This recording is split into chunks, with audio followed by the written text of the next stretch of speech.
If the name is there, it will be not received. Yes.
Mic check for the YouTube stream.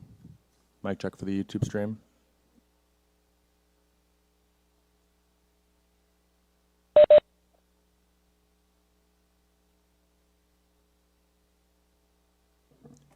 Mic check for the YouTube stream.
Yeah, so you're going to work on that.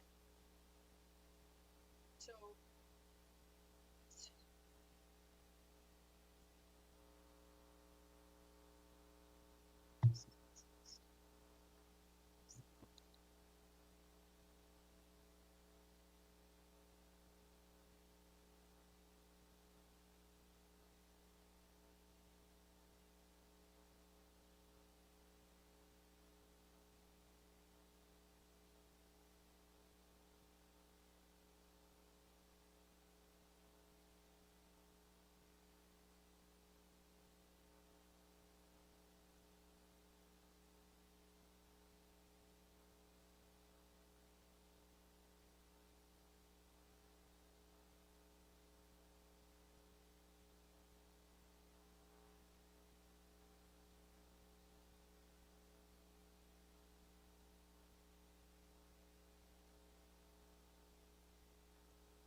Good morning.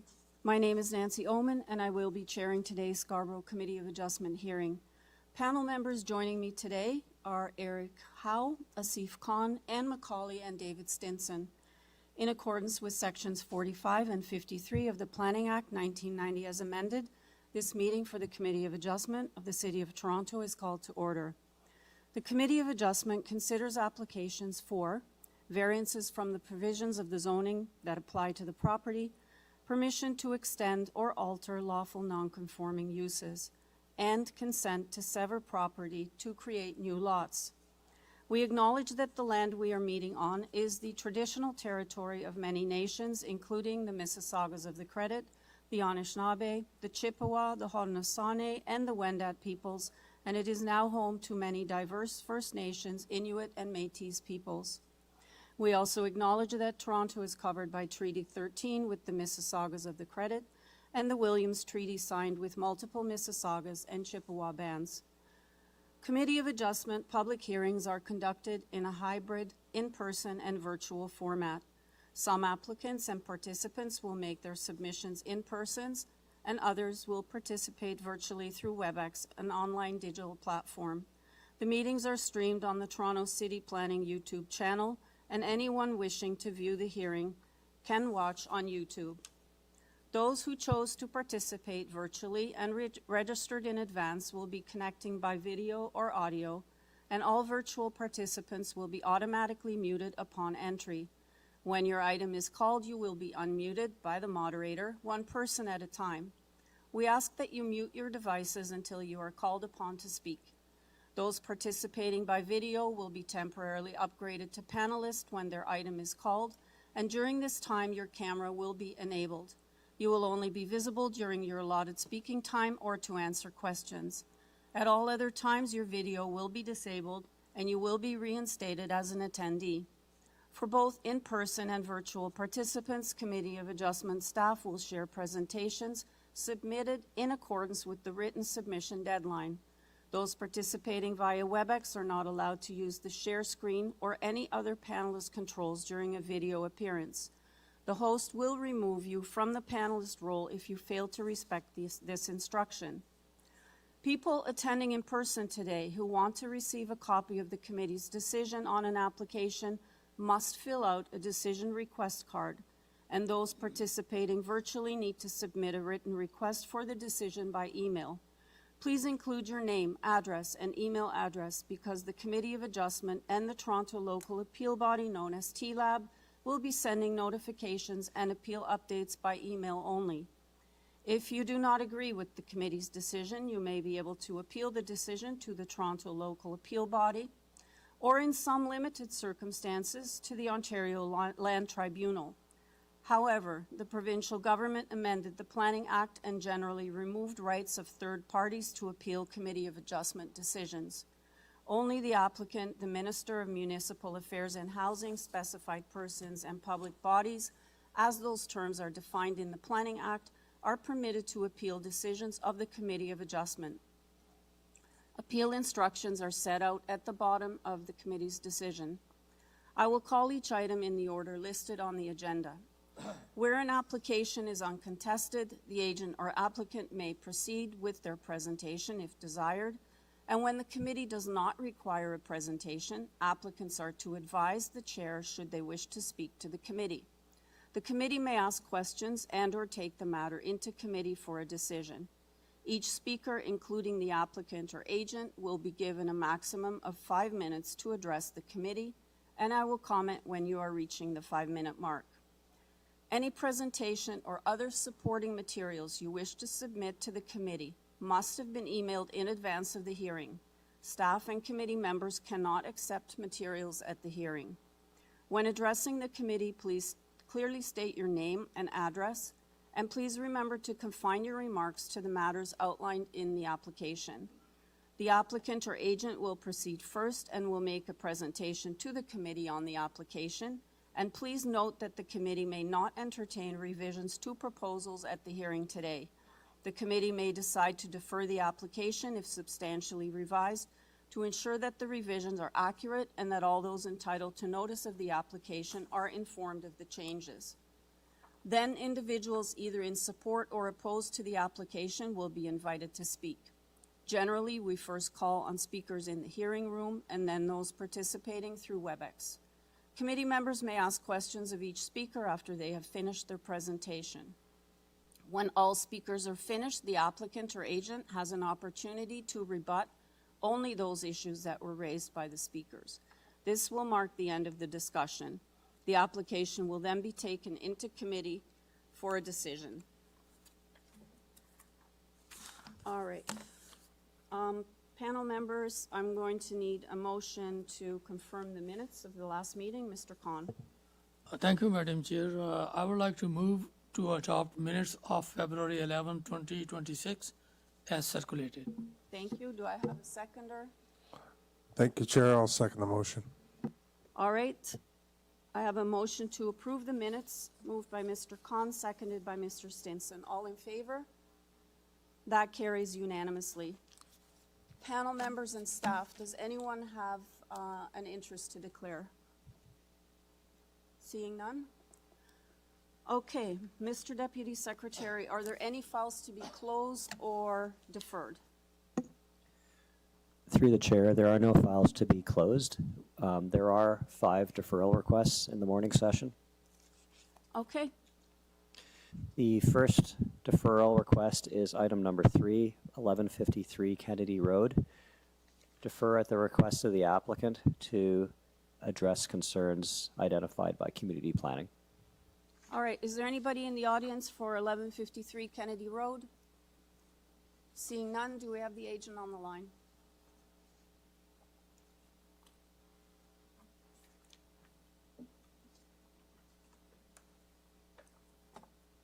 Can everyone hear me? Good morning. Yep, I can hear you.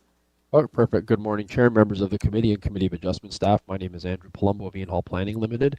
I am the agent for 1153 Kennedy Road. My address is 38 Betty Nagle Street in Toronto, Ontario. I am kindly here today before the committee to request a deferral for this application in order to allow for sufficient time to further address the policy and zoning concerns that were identified in the deferral staff report that were issued by community planning staff with respect to this proposed application. And as such, I do believe that a deferral to the next available C of A hearing date would allow for this sufficient time to address city staff comments and concerns accordingly. Thank you as always for your time and happy to answer any questions.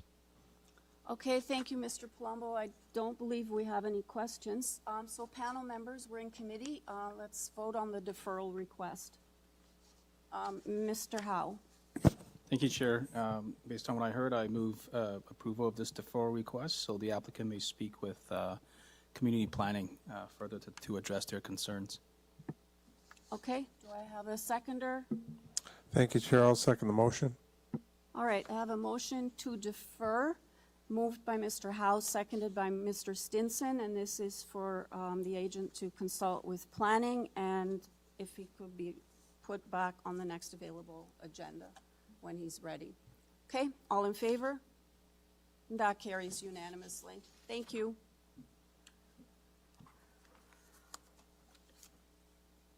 All right, the next deferral. Through the chair, the next deferral is item number 8, 27 Twin Falls Crescent.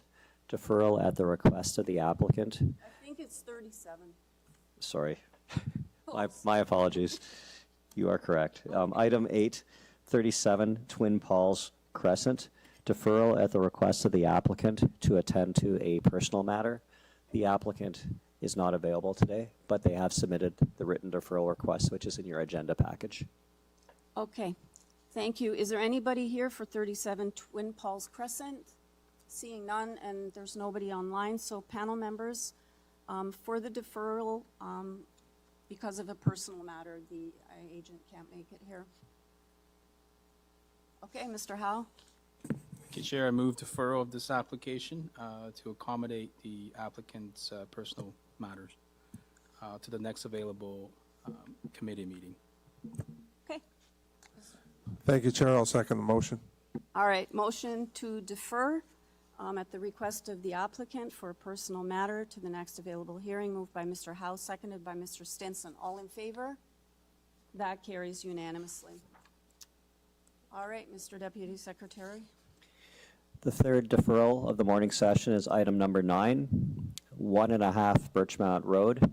Deferral at the request of the applicant to address concerns identified by the Toronto and Region Conservation Authority.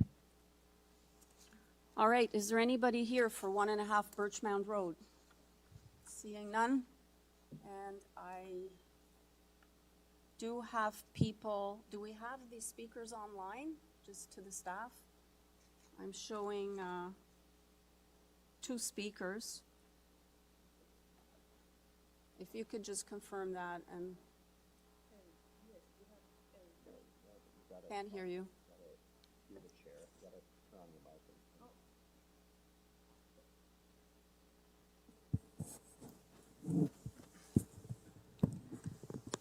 Through the chair, we have Eric is a neighbor, and he has a concern. Yeah.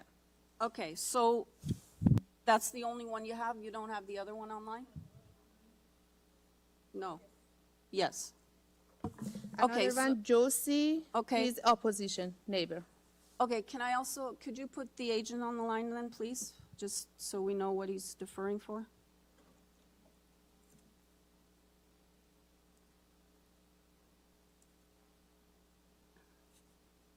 Good morning, committees. Peter Druza calling from Arc Design Group regarding 1.5 Birchmount Road. Good morning, Mr. Drews. Just to confirm, it's Community Planning and the TRCA are both requesting deferral, and if you can just briefly elaborate why you need the deferral? Yeah, we have currently been working with the TRCA on the shoreline hazard area. They did request an addendum to the report for us to correct, for them to review prior to issuing the permit. And so we in agreement of the deferral to deal with the entire TRCA issue. As this is a sensitive area, as it's right at the bluffs there of Scarborough Bluffs, we do want to be sure that we have full TRCA support and permit before we proceed forward. We were in the process of almost getting that, and they requested this addendum. So we are in support of that to move forward with the deferral until we resolve both planning and, in particular, TRCA comments. Okay, thank you, sir. All right, can I have the first speaker on the line, please?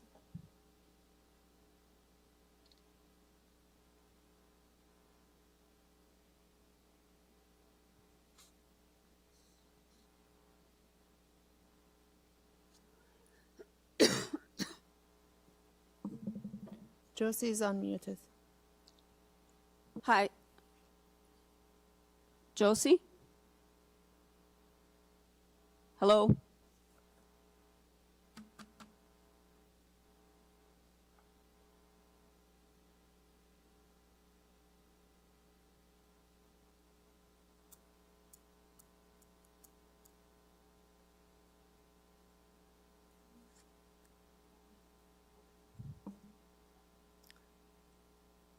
Josie is unmuted. Josie? Can you hear me? If you can you please say something?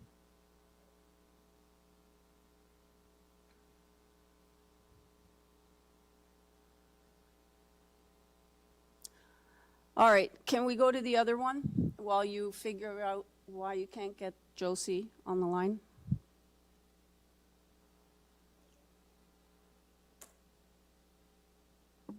Eric is Hello? unmuted. Hi, Eric. Hi. Hi, have you been listening? Yes. We're only dealing with a deferral. Yes. So I do need you to state your name and address, and then please confirm whether or not you support the deferral. I'm on, my name is Eric Neuville. I'm on 1 Springbank Avenue, and I support the deferral. Thank you very No much. objection for that. Okay, thank you. You'll be re-notified when the application gets circulated again if you want to speak. Thank then. you. But I will speak with Sasha also to see what is going on. Thank you very much. Okay, thank you. Have you got Josie yet?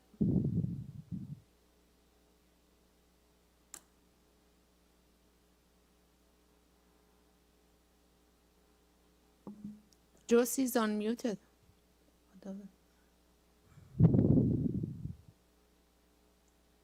Well, Josie, I'll ask one more time. We're only dealing with the deferral today, so if you can hear me, We have to move forward, and the two departments have requested the deferral, so, as well as the applicant.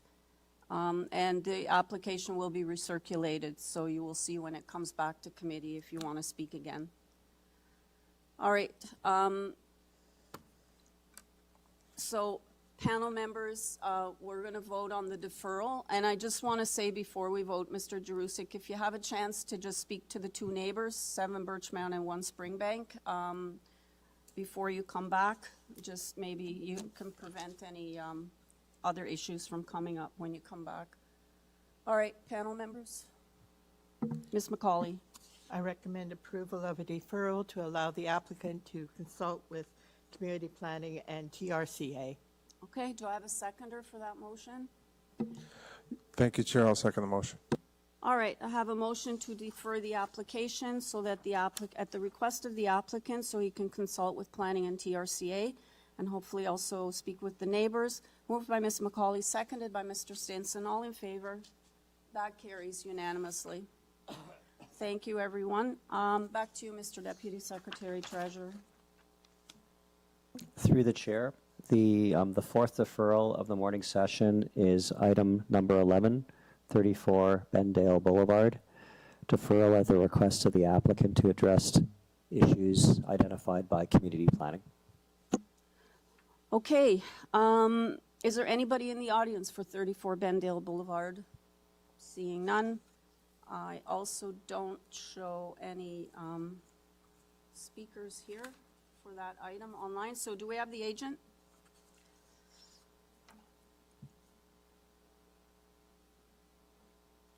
Through the chair, Rodi is unmuted. Ruddy, are you there?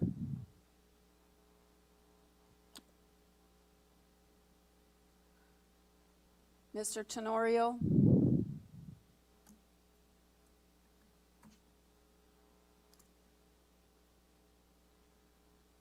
Can you hear me?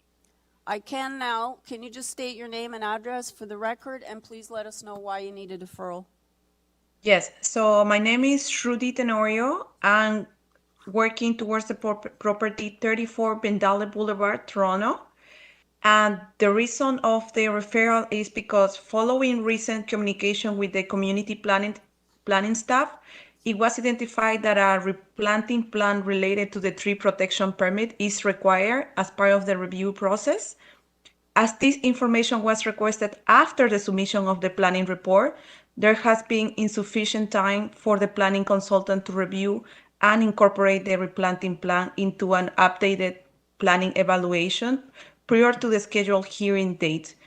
So to ensure that all supporting materials are properly reviewed and the committee has the most complete and accurate information available, we are requesting that the application be postponed to a later hearing date to allow time for the planning report to be updated accordingly. Thank you. Panel members will take it into committee on the deferral. Mr. Stinson.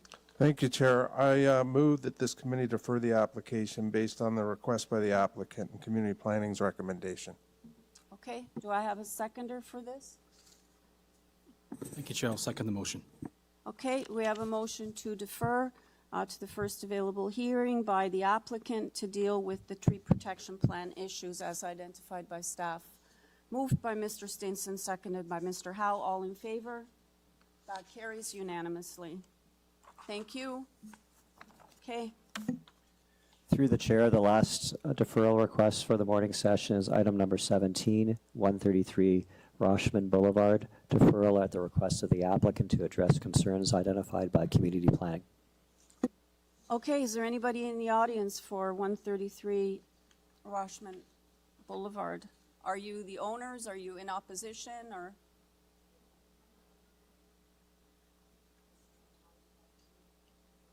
So you're here to oppose the application? Yeah, can you just come down to the mic? Down here, just go, yeah. And you're together? Okay. Keep going, come down the stairs.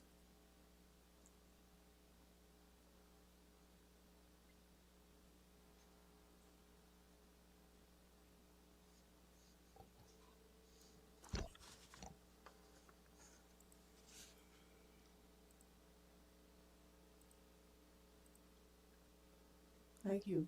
Okay, so you've been listening, so the applicant is requesting a deferral because the planning department has identified concerns with this application, so they want to defer it to another date. Now, I understand, I appreciate that you've come here, but when an agent requests that, as well as a city department, we usually look at this favorably, so I'm going to go to the agent first as procedure, and he'll explain why he needs the deferral, and then I'll come back and ask you how you feel about it, okay? You can grab a seat for a minute if you want, just on the side there. All right, so can I have the agent, please?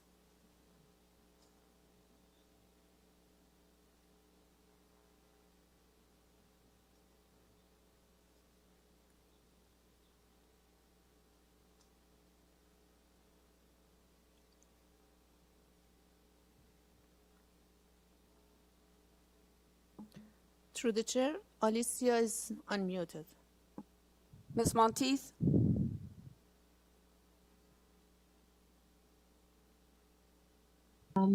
My apologies, committee, can you hear me now?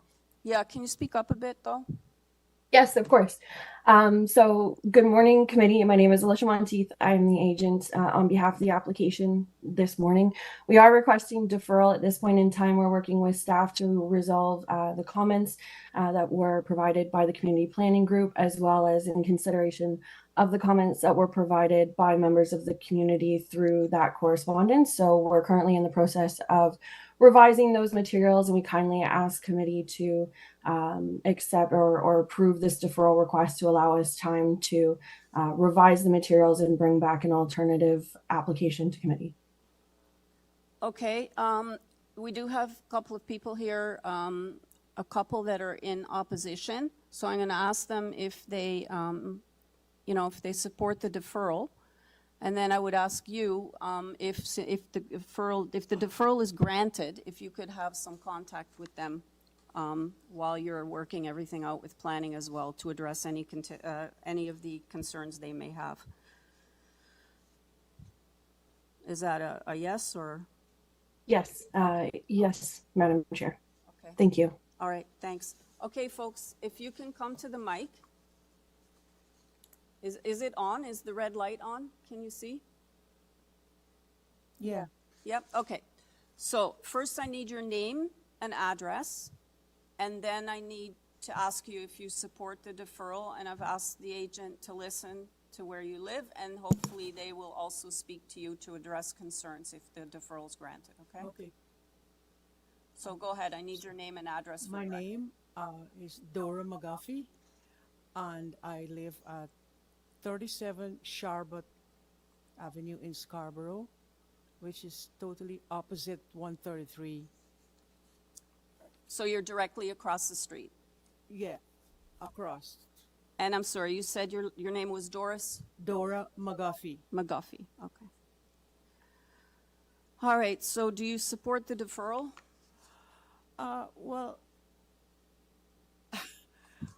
it's very scary because when I first bought that bungalow 18 years ago when I retired, it was a nice area and the bungalows were really nice and everything together. And then there was 2 arson in that house, which I lived through.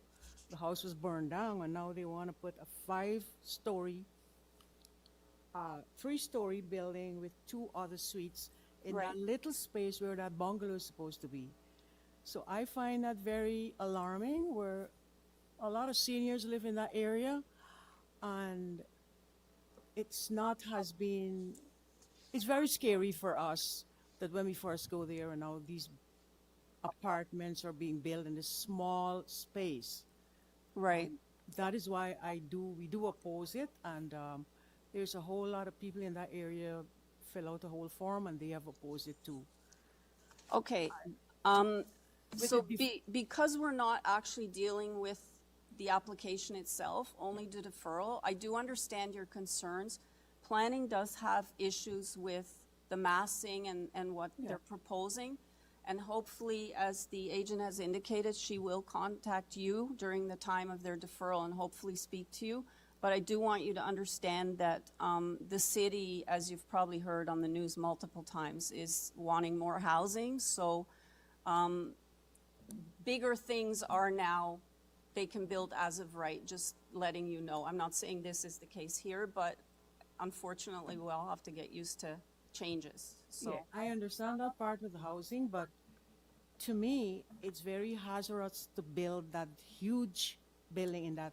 My lot is even bigger than that. It's a very small space. And according to this bylaw 569-2013, it's telling you how much space you should have for different things. And that, whatever they want to build there, I can't see it happening. So well, I can't discuss this with you because we're here to make a decision. So I can only deal with the deferral today. And then the application will be recirculated, so you will be notified again when they come back. And there could be changes to the application, but hopefully the agent will connect with you and you can see it before it comes back and you decide if you still want to oppose it or not, okay? Yeah, so that means they're just putting it off and then... They're putting it off, but they may make changes because planning wants to work with them. So you'll have to wait and see. Okay. Okay. Thank you. I do appreciate you coming out, though. Yeah, I just... So you're okay with the deferral then? Well, I can't do anything about it, can I? I could just...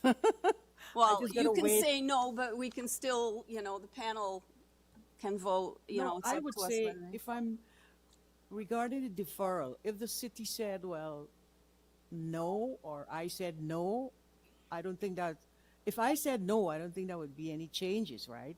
You mean for the deferral? Well, that'll depend how this They will panel. go back and start all over again and... Well, they're just going to go, they're Through going the to work with process. planning and hopefully Yeah. make modifications. That's what the deferral is for. So, So we can't do anything about it, so thank you for your time. And, so you, okay, so you support the deferral or you don't? I mean, it's for the record, so it's up to you. I think right now I need a lawyer. No, you don't need them. All right. If I may, Chair, just to help, ma'am, what we're asking is, just for the record, do you agree or disagree with deferring this matter? What's your decision? Agree or disagree? My decision would be if they could the city could just dismiss this whole thing and tell them, no, they can't do it. That would be my, what? Okay, deferral? What would you say? You would say no? To my husband, he said he would say no. So the official record will reflect you have voted no for the deferral, and that's great. Thank you for that. Yeah, it's All hard right. to understand. No, that's fine. Okay, thank you. Okay. All right, panel Thank you for your members, time. we're in committee then on the deferral. I'll need a motion from somebody. Hi, Chair, if you will, and please. I note too, just for the record, that there's 2 letters of objection and 19 signatures on a petition of objection. I think that's important to note for transparency.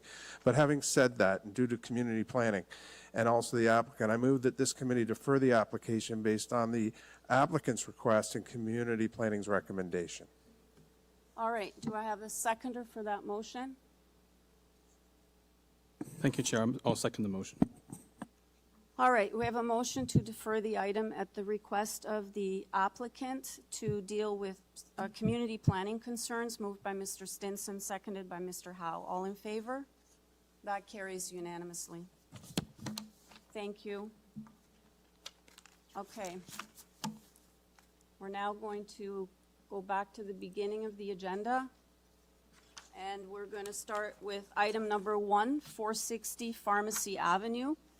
We have before us a public hearing notice, location map, plan of survey and plans, site photos, presentation materials from the agent. We have forestry asking for conditions 1 and 2. We have 14 form letters in support from owners and occupants on Pharmacy, Bexhill, Donside, Westbourne, and Florence Avenue. And I am not showing any speakers. Is there anybody in the audience for 460 Pharmacy Avenue? Okay. Do we have the agent on the line?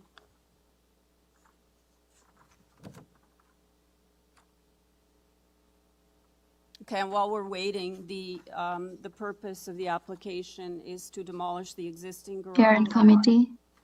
Okay, go ahead, and to construct a new one. Go ahead. My name is Nusrat Jahan. Address E400 Danforth Avenue, Suite 5.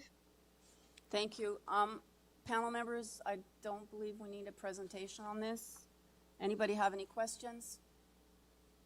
All right, we don't have any questions. You have a question, Mr.? Okay, Mr. Khan has a question. Thank you, Madam Chair, through you. My question is to variance number 5 and number 6. You have a platform and a balcony. And my question is the privacy of the neighbor of number 458. Have you discussed that matter with the neighbors? Yes, we have their support letters. Support letter from them. Yes, the neighbor at the sides, yes. Thank you, ma'am. Yeah, Thank you. I have it in my notes, Mr. Khan, just to confirm. Okay, anybody else, any questions?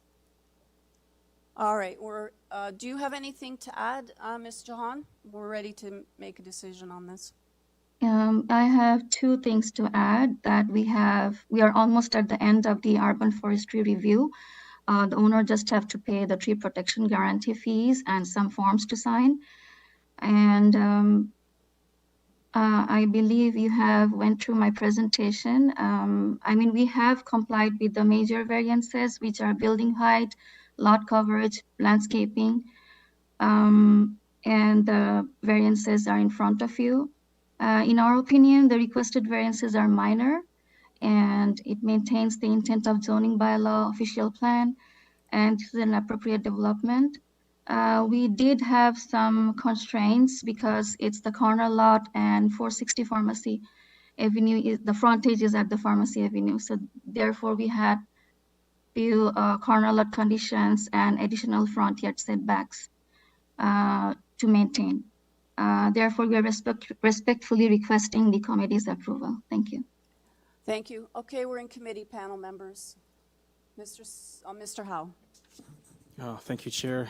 So we have a corner lot proposing to build a fourplex, which is now permitted in the City of Toronto official plan. We have 14 letters of support from neighbors, no objections from community planning. Although there are 7 variances, they appear minor in nature, and I think they meet the 4 tests of the Planning Act. Therefore, I move approval, subject to urban forestry conditions. Thank you. Mr. Khan? I'll second the nomination. All right, we have a motion to approve the application, including forestry conditions 1 and 2, moved by Mr. Howe, and that is seconded by Mr. Khan. All in favor? That carries unanimously. Thank you. Item number 2, 2500 Lawrence Avenue East, unit number 10. We have before us public hearing notice, location map, plan of survey and plans, previous decisions regarding the property, presentation materials from the agent, as well as a cover letter from CMB Auto Repairs. We have a report with conditions from community planning, and we have advisory comments from Ravina Natural Protection, Transportation, and the Senior Business Development Officer of Business and Growth Services of the city. And we have a TRCA report, also advisory, and a letter in support from the local councillor. I'm not showing any speakers. Is there anybody in the audience for 2500 Lawrence Avenue East, unit number 10?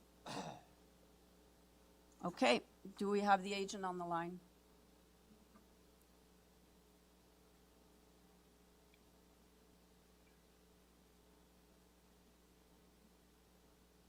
My name is Jamie Shadletsky, 49 McAllister Road, North York, Ontario, M3H2N1. Okay, good morning. Let me see if the panel has any questions for you. Anybody? All right, we're actually ready to make a decision on this. Anything you want to add that's not in the materials before us? Yes, if you don't mind, I just wanted to add one quick note. There's obviously a long history of similar variance approvals from the last decade of the same use. The prior 2 approvals in 2020 2001 and 2015 were time limited to a 5-year period, which lapsed, and that's why we're back here today requesting the same minor variances. But today we're requesting that the committee grant approval without a time limitation. We would want that to be indefinite, recognizing that there's been a long-standing and established nature of the use that has shown no adverse impacts. And I just wanted to highlight that City Planning's report does not request a time limit. I spoke with the planner and they have no concerns with an indefinite approval.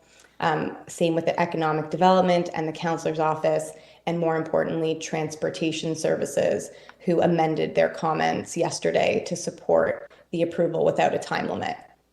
Okay, so you're okay with the other conditions in the transportation, or the planning report, rather? Yes, the other conditions we were fine with. I just wanted to make clear that we were requesting an indefinite approval, and it's just, you know, small business. It's important for the long-term stability of their business. They don't need to have this cumbersome process, extra costs every 5 years. Okay, thanks for clarifying. Mr. Stinson has a question for you. Thank you, Chair. Thank you, Ms., for adding that clarity. That's excellent. Just a quick question. How many conditions are we talking about, just for my education, because there's so much history here with different conditions along the way? 1 second, I will open up the planning report. I believe it's 5. I think. And I appreciate what you're saying, Chair, that the 5 are before us today. But when we talk about the past of this property and this business, there's other conditions. Sometimes there's 6, sometimes there's 4, I believe. So you got, I'm just wondering if everything gets tied together, or it's just the 5 before us. It's the same conditions that applied prior with the prior approvals. Okay, thank you. Okay, anybody else have any questions? No? Okay, Mr. Howe? Thank you, Chair. I just want to put to the agent, although the City of Planning did not impose a 5-year term, that recommendation is still in Transportation Review's recommendation. So I just Sorry, if I could respond, I just wanted to highlight that that was since updated yesterday, and the amended, updated transportation report is no longer recommending the 5-year term. I spoke with them on the phone yesterday, and they are indeed okay with the indefinite approval. Oh, thank you. That's very helpful. It's oversight on my part. Thank you. Ms. McCauley, you have a question? No? Okay, all right. We're ready to take this in committee. Ms. McCauley? Thank you, Chair. Recognizing that this, the use has been in place for 10 years and there's no history of problems with it, I recommend approval of this application to permit a vehicle repair garage subject to the community planning conditions. Recommend approval subject to community planning conditions. Okay, Mr. Stinson. Thank you, Chair. I'll second the motion by Ms. McCauley. All right, I have a motion to approve the application, including the community planning conditions in the March 5th report, moved by Ms. McCauley, seconded by Mr. Stinson. All in favor? That carries unanimously. Thank you. Okay, item number 3 was deferred. Item number 4, 2 CUDIA Crescent. We have before us a public hearing notice, location map, plan of survey and plans, site photos, supporting material from the agent. Forestry is asking for conditions 2 and 3. And we also have advisory comments from the TRCA and Ravine and Natural Feature Protection, 4 form letters in support. And that includes number 4, which is adjacent. Okay, just bear with me 1 second. All right, and this application seeks to construct a new 2-story detached dwelling with a rear yard deck as well as 2nd-story balcony. And we have 2 variances before us. I don't show any speakers. Is there anybody here for 2 CUDIA Crescent? Okay, do we have the agent on the line?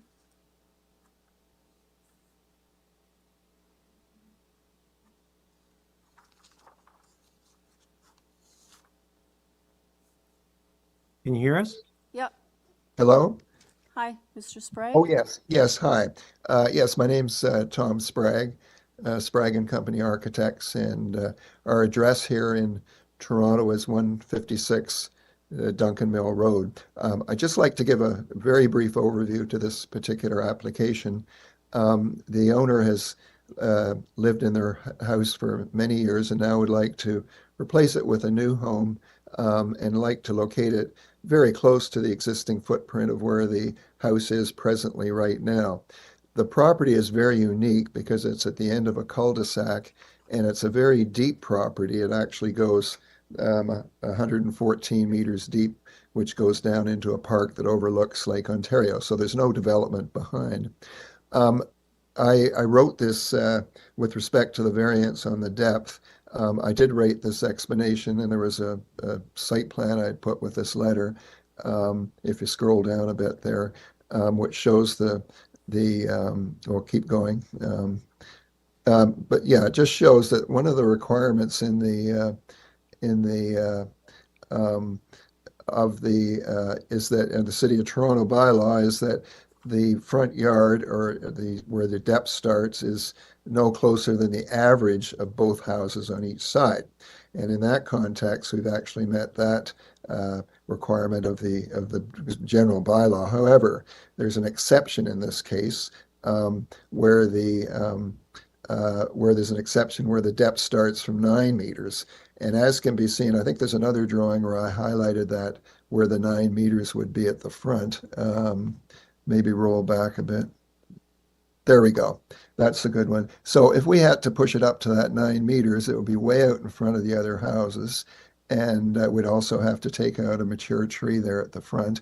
And so it'd be totally out of keeping with the neighborhood as it exists at the end of the cul-de-sac. It's a very large property. So our feeling in this is that rather than adhere to the zoning bylaw in this case, that this is a more appropriate solution for the property. The neighbors are all, as evidenced by the letters, they're supportive of what's being proposed. And in view of the size of the property, that we're fully, I feel that what's being proposed here is, in my opinion, minor in nature and certainly a very appropriate development of the property. Thank you, sir. Anybody have any questions for Mr. Sprague? Okay, seeing none, let's take it into committee for a decision. None. Ms. McCauley. Thank you, Madam Chair. I took a look at this, recognizing that the variance is a building depth and a building platform.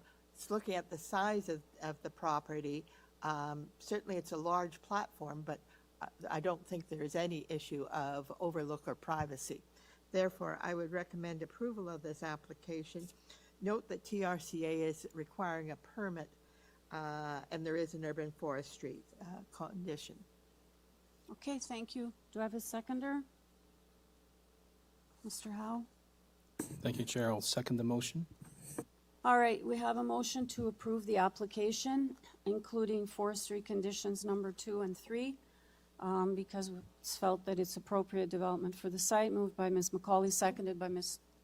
Through the chair, I just want to clarify the conditions here. This is for item number 4. Yeah. Yes, that's correct. It is urban forestry. Thank you. Okay. And that's moved by Ms. McCauley, seconded by Mr. Howe. All in favor? That carries unanimously. Thank you. All right, thank you. All right, item number 5, 47 Crockford Boulevard. We have before us public hearing notice, location map, plan of survey and plans, previous decision affecting the property, a T-Lab decision from May 7th, 2024. We have a cover letter from Harper Dell and Associates. We have site I'm worried photos. about this bloody tree in front, shit. Who is speaking right now? Mr. Sprague? I think you're still on. We have advisory comments from Ravine and Natural Feature Protection as well as TRCA. Is there anybody in the audience for 47 Crockford Boulevard? I'm not showing any opposition. Do we have the agent on the line?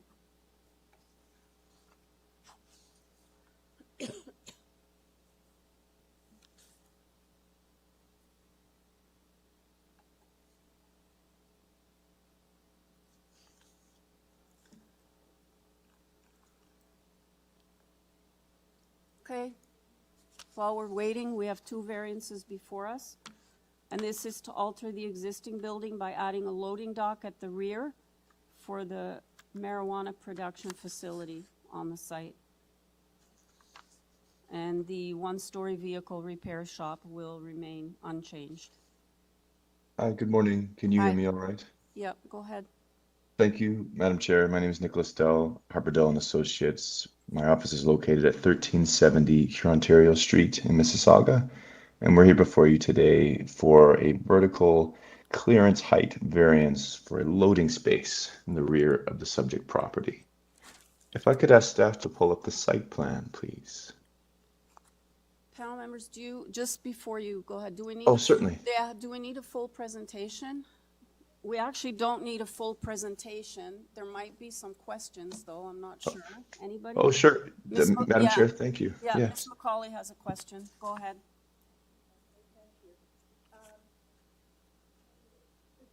Is your mic on?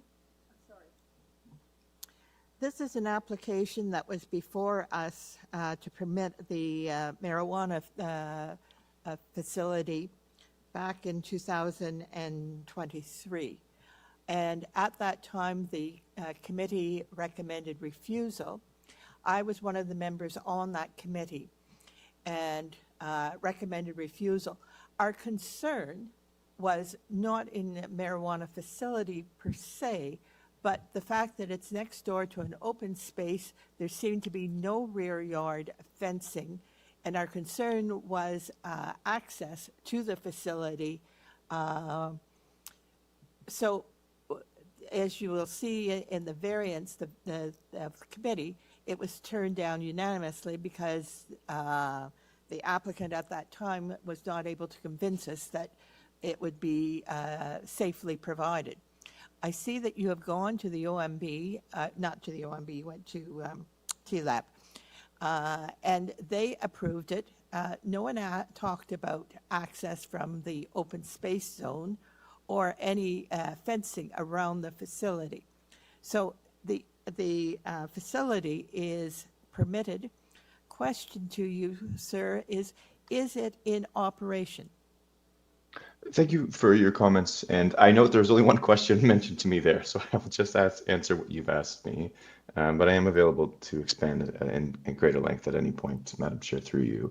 It is not in operation. The reason we are back is because the separation distance to an open space zone is the first mode of introducing detailed design and the permission to go through a building permit. And so through the building permit process, we have captured these additional variances, and that's why we are back. So we are still seeking the interior alteration building permit approval that this vertical clearance height for the loading space for the micro would allow us to renovate and open. Okay, so the use is permitted. Correct. But now you're looking for this loading dock at the rear, and Correct. The operation is not yet in operation, or the marijuana plant is not yet in operation. That's correct. Yes. Can you provide me any assurance of my concern about access from the rear open space area? As I said, Yes. our concern was safety there. No, certainly. And that is, through you, Madam Chair, that is the intent of the separation distance of 70 meters from an open space zone in the zoning bylaw for marijuana operations. It's important that the reason TLAB upheld our appeal of the committee's refusal was based on the existing density of tree vegetation and fencing along the rear yard, and the fact that this is a micro operation. Because there isn't a selection as planners to choose micro within the zoning bylaw and within the definition for this use, it's presented as if the 70 meters ought to be upheld for large operations as well. So because it's smaller, because there's a density of existing vegetation and trees and quite a decent slope to the ravine of Massey Creek, the TLAB felt that there was adequate security preserving the intent of the separation, specifically because it was a micro. I also will add, before I take any other questions, that It is also because it is a micro that we are asking for a shorter height to the loading space because we do not require a large dock. And so the final page, if you could go to page 4 of the drawings, is the best cross section for the height and size of a vehicle that's necessary to service micros. It's not a large truck. We don't need a large truck, and that's why relief for the vertical separation or clearance of a smaller loading door would complement the micro and the smaller operation that is before the committee today. Okay, thank you very much for that explanation. I wanted to explore why our previous committee refused the application and what has changed. We know we're not asking for the marijuana plant operation. You're just asking now for this loading dock. Okay. Yes, that's correct. Mr. Khan has a question for you, sir. Thank you, Madam. Through you. My question is a little bit of a concern between two different nature of businesses existing. One has been for a long time, which is a vehicle repair using of gasoline as well as grease and so forth and so on. And this one is a different kind of a thing. Have you thought or put any barriers between the flammable materials and your marijuana things? That's a great question. Through you, Madam Chair, absolutely. It's not unusual for there to be multi-units in our employment industrial areas, and that's exactly the form of building permit we're seeking. It is a suite separation building permit that would separate these units under the fire code, fire and life safety. And given the length of time this operation has functioned as a repair garage, there's actually quite a lot of vacancy in the building, which is what led my client to conceiving of this idea. It's a small family business, and there's quite a lot of room in that building for this operation, especially because the area is only about 100 meters square that it would be used for. So we are separating and seeking a permit to make sure that we are meeting the building code and the requirements of separation. Thank you. Thank you for your question. Panel members, any questions about the variances? Okay, we don't have any other questions. Is there anything that you want to add that's not in the materials before us before we go into committee? Madam Chair, thank you for the opportunity. It's a pleasure to be before you. I don't have anything further to add other than what you've noted already about our lack of objection, and that this is quite minor, and it does meet the intent of the employment industrial uses we need for the provincial policy statement, and I think it's appropriate today to move forward. Thank you. Okay, thank you. All right, we're in committee. Ms. McCauley. I am prepared to put forth a motion. Go ahead. Thank you very much. Having listened to this, having known quite a bit about this application and seen the TLAB report, I am satisfied that the application here, which is simply to add a loading dock at the rear, is a minor application, it's appropriate, and meets the requirements of the official plan and zoning bylaw. Thank you very much. Do I have a seconder for this motion? Thank you, Chair. I'll second that motion. All right, I have a motion to approve the application for the reasons outlined by Ms. McCauley. Moved by Ms. McCauley, seconded by Mr. Stinson. All in favor? That carries unanimously. Thank you, sir. Item number 6, 90 Ellington Drive. We have before us a public hearing notice, a location map, plan of survey and plans, previous decisions affecting the property, a cover letter from Mr. Tenorio, and we have some site photos. We have 3 variances before us, and this application seeks to construct an ancillary roof structure above the existing deck in the rear east yard, and there'll be no changes to the dwelling. I don't show any speakers online. Is there anybody here for 90 Ellington Drive? Okay. All right, do we have the agent on the line? Hi, how are you? I'm all right. You're back? Yes. I need your name and address again. Yes, my name is Rudy Tenorio, and I'm doing the application for 90 Ellington Drive. All right. I don't think we need a presentation on this one. Does anybody have any questions? Sure. Okay. No questions? Mr. Khan, Ms. McCauley, no? All right. Is there anything you want to add that's not in the materials before us? Because we're ready to make a decision on this. Not really. All right. Panel members, we're in committee. I'll need a motion. Mr. Stinson. Thank you, Chair. There's no city department concerns, no letters of distress or concern or objection. And based on that, I propose that we approve the application. Okay, do I have a seconder for that motion? I'll second the motion. All right, we have a motion moved by Mr. Stinson, seconded by Mr. Khan to approve the application as we feel it's minor and meets the 4 tests. All in favor? That carries unanimously. Thanks. Item number 7, 26 Deerfield Road. We have before us public hearing notice, location map, plan of survey and plans. We have site photos, and we have opposition from number 19 Haleybury.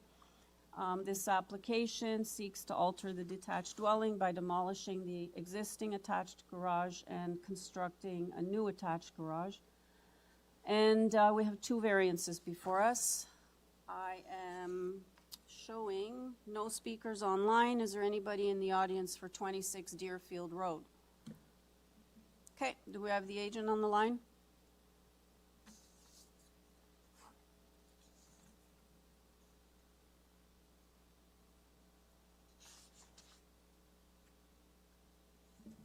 Hello. Hi. Good morning. My name is Sharianne Anankishore, Your address? 26 Deerfield Road, Scarborough, M1K4X1. All right. We don't need a presentation. Let me see if there's any questions for you. Anybody? Ms. McCauley? Clarification, is the garage already under construction? Yes, we had an existing garage and we had demolished the existing garage and we started to build a new garage. Did you not think to get a building permit for your new garage? Yes, I applied for the building permit, but due to zoning, they said that we have to go 6.0 meters from the lot line, and we currently have 3.39 meters. So that is why we came to the committee. I think the question was, did you start building before you got a permit? Yes, we did start it because we weren't aware of the fact that we needed one because we had an existing garage. Okay, is the one you're building in the same location as the old It one? is the same setback, yes. It's just a minor adjustments. So the new garage is on the existing footprint of the old one? Yes. Okay. Mr. Stinson, did you have a question?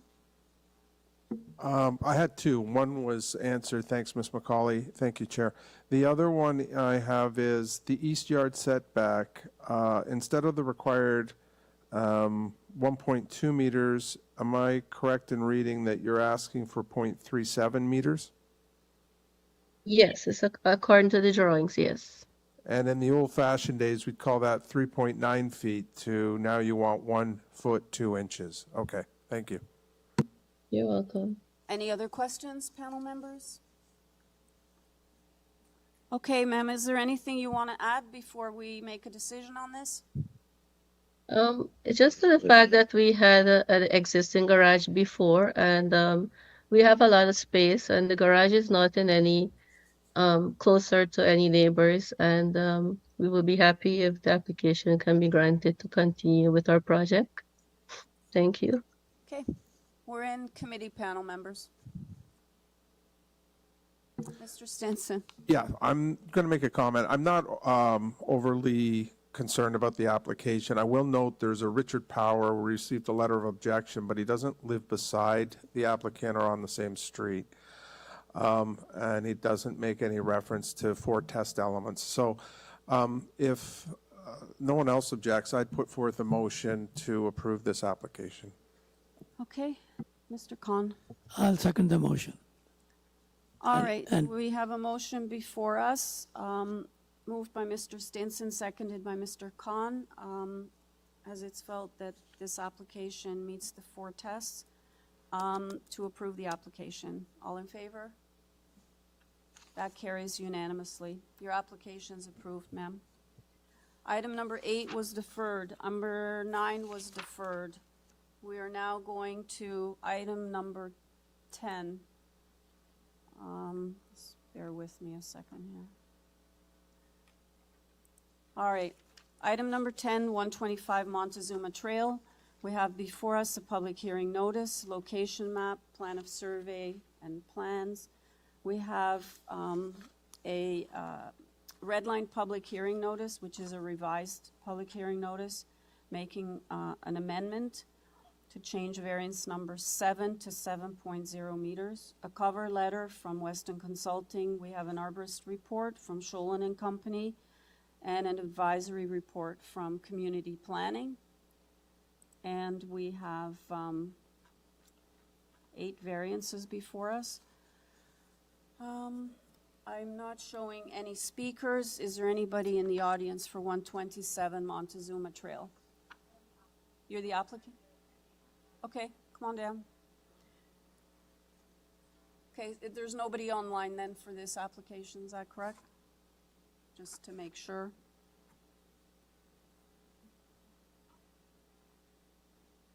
No? Okay, I just need your name and address for the record. Megan Asbill with Weston Consulting, located at 268 Berkeley Street in Toronto.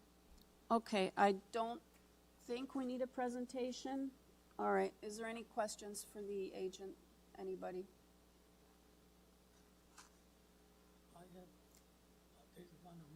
You have, yeah, the amendment, I mentioned it. Variance number 7 is changed to 7.0 meters, that's correct, right? That's your amended application? Sorry, the amendment for... For you amended variance number 7 to 7.0 meters, unless I wrote it down. Did I put 3.0? Oh, yeah, sorry, I can't read my own writing. Yes, that's correct. Okay. Do you have a question? Go ahead. Well done on the EHON description and your paperwork. It was well done. Thank you. Any other questions? Is there anything you'd like to add before we make a decision? There aren't any more questions. I'll just reiterate what we had in our letter. The current site plan that's being considered is essentially very similar to what was approved through the previous ZBA application, which was submitted and approved in 2022. And Can you speak up a little bit? I can barely. And there's no substantial changes to the site plan that was previously approved through the 2022 rezoning application, and the built form remains relatively the same. Okay. All right, we're ready to take it into committee. Panel members? Oh, okay, thanks, Chair. Regarding this application, city departments have no issue with it. Overall, it's very well written. And while it is an amended application, I would be comfortable approving this application. All right. Ms. McCauley. I will second that.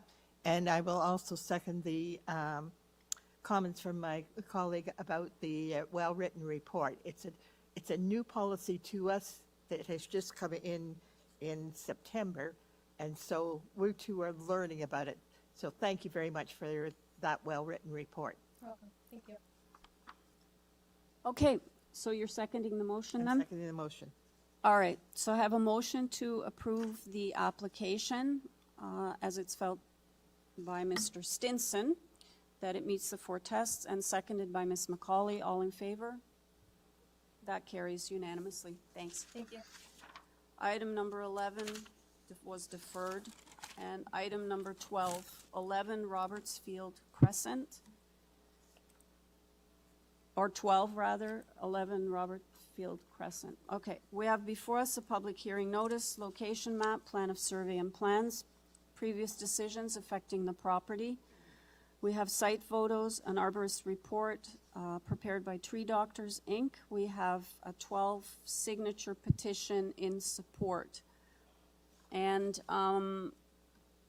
we have 5 variances before us, and the application seeks to alter the existing 1-story detached dwelling by constructing a 2-story addition on the south and east sides of the dwelling. All right, I do not show any speakers online. Is there anybody in the audience for 11 Robertsfield Crescent? Seeing none, okay, do we have the agent? Good morning, Madam Chair. Can you hear me? I can. I'm Shivangi Prajapati from the CM Designers and Engineers. My address is 537 Danforth Road. I'm representing the client for the property at 11 Robbinsville Crescent. All right, let me see if there's any questions for you. Ms. McCauley? I don't have a question. I do have a comment. This agent has experience of being in front of the committee a number of times. They have submitted a petition letter of support, but the petition letter has no addresses. And I'm requesting that a petition letter of names is of no use whatsoever without the address. We don't know who signed that. So, as I said, this is an applicant that has appeared before us, so it's an experienced applicant. Next time, please, if you're going to submit a petition, make sure the address of those signatures are shown. Sure, we will, next time we will look it into that. All right, anybody else, any questions about the application? Mr. Thank you, Chair. Just to make the observation with the applicant online, June of 2024, this matter was deferred, I believe. Then in September 2024, this application, the previous application, pardon me, was refused. And now we're here with the current application. Is that history correct? Yes, that's correct. Thank you. All right, is there anything you'd like to add before we go into committee? I don't believe there are any more questions. Is that you don't have anything to add, or you do? Ms. Prajapati? Yes. Is there anything you want to add that's not in the materials before us, before we go into committee to make a decision? No, no, thank you. Okay, panel members, I'll just note that when this was here in 2024, there were a lot more variances. So there was a dramatic reduction in variances. And thank you, Ms. McCauley, for bringing that up about the addresses missing, because I had that in my notes here also. And I'll also say there's a large two-story house to the left of this one. So I think that what's being proposed is not out of character. But anyway, I just throw that in there. So if anybody has any other comments. Thank you, Chair. I just want to add, it's also on a large corner lot, so context is always quite relevant. Okay. Anybody have a motion, or Mr. Howe? Thank you, Chair. There are 5 variances before us on this application. It's on a corner lot. It was previously refused, but the current proposal is coming back with a much scaled back depth and length request. And looking holistically at all the variances, it looks minor and meets the 4 test of the Planning Act. And I would move approval of this application. Ms. McCauley? I will second that approval, and I don't believe there's any conditions. All right, I have a motion to approve the application, moved by Mr. Howe, seconded by Ms. McCauley for the reasons stated. All in favor? This carries unanimously. Item number 13, 2328 to 2350 Kingston Road. We have before us a public hearing notice, location map, plan of survey and plans. Again, we have a revised notice. Hopefully I got it right this time with variances 4 and 17 deleted. And we have previous decisions affecting the property, cover letter from KLM Planning, supporting materials from the agent, as well as site photos. We have conditions from the planning department, as well as transportation. We have opposition from 133 McIntosh, 214 Oak Ridge Drive, and 135 McIntosh. And let's see here. I have no speakers listed in opposition online. Is there anybody here for 2328 to 2350 Kingston Road? Are you the applicant, or are you in opposition? Or? Okay. Come on down.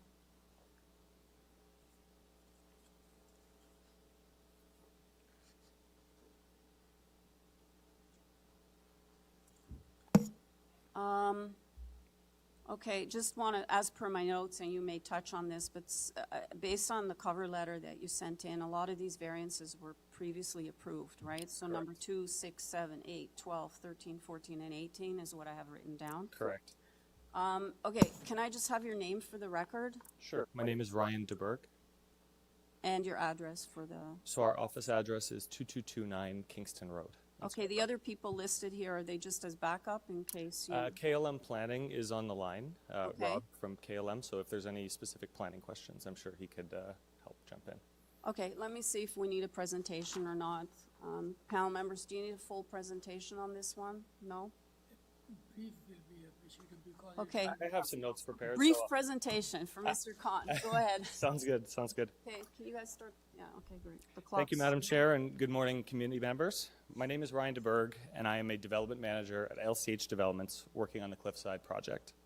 To begin my remarks, I just want to briefly explain what this minor variance application is about and what it seeks to achieve. The Cliffside project before you has already been through several rounds of approval over the past few years, being first approved at 10 stories and 223 units in 2023.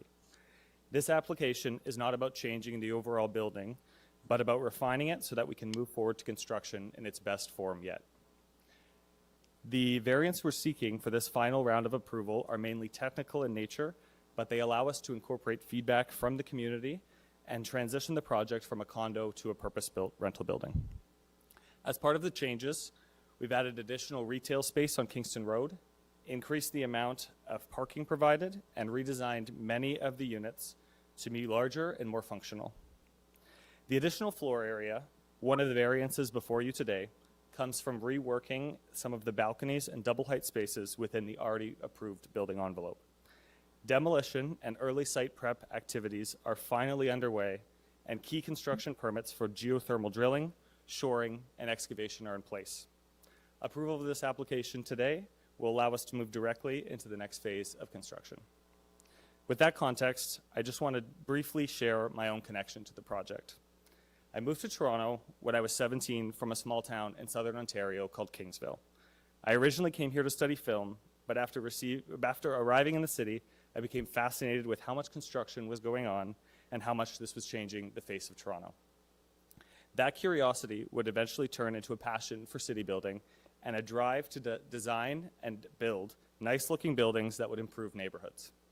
I started working at LCH Developments in 2021 as a marketing intern, and Cliffside was one of the first projects I was introduced to. I was really excited about the opportunity to build a mid-rise building in Cliffside because I believe it is a very unique urban area and it's the most walkable area in Scarborough. In 2022, our team moved our office from Leslieville to Cliffside Village and built merged spaces just across the street from this site. We walk this stretch of Kingston Road every day, and we see ourselves as part of the community for the long term. Cliffside was originally envisioned for revitalization back in 2009 through the Cliffside Village Urban Design Plan. This was a plan that the city and the community came up together to make Cliffside more walkable and livable. At the time, this site was identified as being key to the development of the area, and we are happy to have worked collaboratively with city planning over the years to create something that we hope one day the community can be proud of. The design of the building uses a few different colors of brick, and we are bringing the brick all the way down to the retail level so that when you're walking by the building, it has a warm and textured feeling, matching the other storefronts in the area. The building will introduce 4 new retail spaces on Kingston Road, including a space with a patio that we hope will become a new local restaurant. From the beginning, our goal has been to design attainable housing for everyday people. Converting the project to rental meant double-checking every detail to make sure we're delivering what people actually value. This meant redesigning floor plans for larger and more functional suites, proper kitchens with full-size appliances, and more 2- and 3-bedroom units for families. We upgraded the building's exterior from a panelized system to hand-laid brick, and the building will exceed Toronto's energy efficiency standards by over 50%. We also added more parking. While this version of the project has 14 fewer units than before, we've added 34 parking spaces, reflecting the parking uptake that we're seeing at other buildings in the area. I also want to acknowledge the murals that were previously located on the site. Cliffside Village has been well known for its murals for decades, and 3 murals on the development site needed to be demolished for the construction of this project. While the walls that they were on were nothing special, the art that was lost was a small part of what makes Cliffside, Cliffside. LCH has other existing buildings in the area, and we're working with Councillor Candavel's office to provide a new wall location and funding for a future mural that will be developed in consultation through a community-focused initiative. We see this not just as a replacement, but an opportunity to invest in the next chapter of Cliffside's public realm. For all of us at LCH, this project has been a long and meaningful journey. Through economic uncertainty and many rounds of refinement, we believe we've arrived at a stronger and more thoughtful version of the building. We are excited to reshape this important corner in Cliffside Village and provide 209 households with the opportunity to live a walkable lifestyle in a unique Scarborough community. With your permission today, we are ready to build. Thank you for your time. Thanks. You clearly practiced this because you're right on 5 minutes. So, Ms. Macaulay and then Mr. Khan. Okay, I have a comment. I thank you for that presentation. I'm quite familiar with those murals. I don't know that you can take them off the walls and reproduce them, but I'm glad to see that you're proposing to produce murals in the same area, I assume, of Cliffside? Yes, correct. Okay, and my only question is, you are in agreement with the community planning comments and recommendations and their conditions? Yes. Okay, thank you. Mr. Khan? Madam Chair, through you. Sir, my question is about variance number 1, 2, and 6. Okay. So I will combine it. I'll defer to my. I will express my concern, and then you can kindly Sounds good. advise me. Sir, variance number 1, ground floor is less than 20 meters from the Kingston Road. And number 6 is saying your unit should be 3 meter minimums from Kingston Road. And the second one is, which is the chief concern, that instead of 6 stories, you are building 10 stories. Now, this short distance approval is a safety matter, people who will be living there. If any big truck or something happens, runs into it, what will happen? I mean, is it a 9/11 type of thing that I have on my mind? So kindly look into it. Yeah, through the chair, perhaps I'll refer to our planning consultant on the line to address the concerns with the specific variances. If Rob is on the line. If not, I can. Is that Mr. Lavecchia? Mr. Lavecchia, that's correct. Okay. Staff, can you bring Mr. Lavecchia online, please?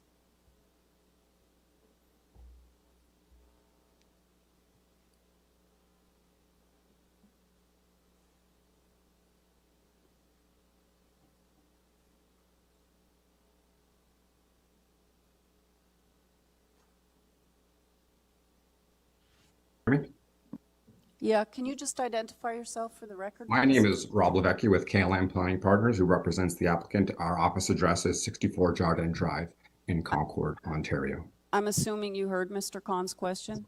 I did hear the questions. Ultimately, the first variance is about residential units within 20 meters of Kingston Road. Previously, we had live-work units along Kingston Road together with some retail units. Those live-work units are no longer proposed. And as Ryan had indicated, that now we have retail units across the full frontage of Kingston Road. The variance is for the 3 or whichever residential units of the 3 that are on the ground floor within 20 meters of Kingston Road along Sharp Street. Generally speaking, these policies are really intended to ensure there are active commercial uses at grade along main streets. This site-specific context, being a corner lot, also has a side street frontage where the retail opportunities aren't as strong, and therefore we are proposing the residential units that do have entrances at grade to maintain a degree of activation of the street and animate the street. With respect to the setbacks, the 0 meter setback is really at the corner rounding where the front lot line along Kingston Road would meet the lot line along Sharp Street.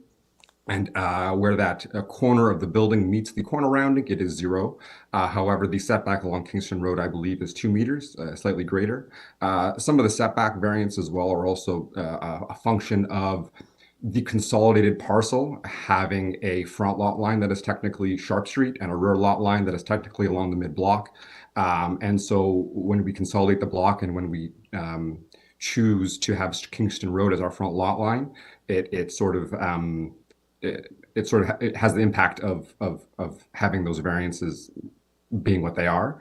But like I said, the rear lot line, technical rear lot line is the functional side lot line, for example. Thank you. Your answer I appreciate. And I also I'm knowledgeable that it is previously approved. But the thing is, sir, as a matter of fact, reducing 3 feet short distance to 2 meters is a big concern.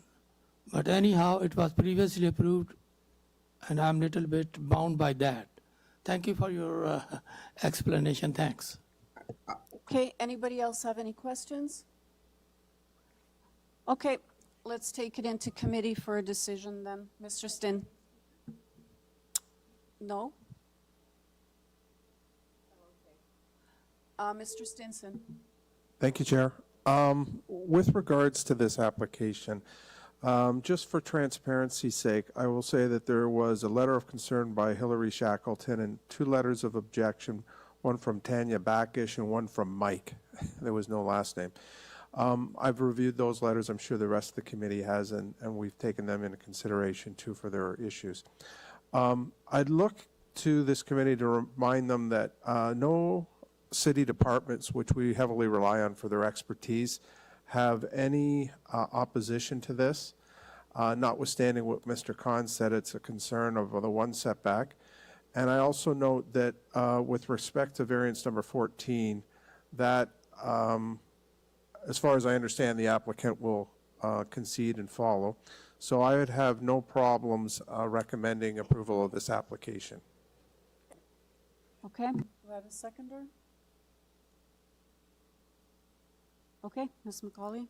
I'll second the application. All right, so I have a motion to approve the application as amended. Variance 4 and 17 were deleted. And that is moved by Mr. Stinson, seconded by Ms. McCauley. Hold on. With planning and transportation reports. Okay? And you're aware of those reports? Yes. Okay, so with that, that's moved by Mr. Stinson, seconded by Ms. McCauley. All in favor? That carries unanimously. Thank you. Have a great day. You're welcome. All right, items number 14 and 15 can be dealt with together. That's number 169 McIntosh Street and 171 McIntosh Street. So we have before us for both public hearing notice, location map, plan of survey and plans, revised site plan, floor plans and elevations. We have site photos, presentation materials. We have a transportation report with advisory comments. We have forestry asking for condition number 1 and advisory comments from transportation. I already mentioned that. All right, we have correspondence in support for number 167 McIntosh Street, so that's adjacent. And we have correspondence in opposition from 133, 173 McIntosh and 167 McIntosh Street, as well as 2384 Kingston Road. And we have, they're asking for, they will be building new 3-story semi-detached fourplexes on both of these properties. And let me just see if we have any opposition here. I have showing one person that wants to speak to this matter. And are they here? Okay, can you come to the front, please? Is there anybody else here for 169 and 171 McIntosh? Are you together or? Oh, you can sit together if you want, but is only one of you speaking or both of you? That's fine. Yeah, grab a seat. Okay, do we have the agent on the line?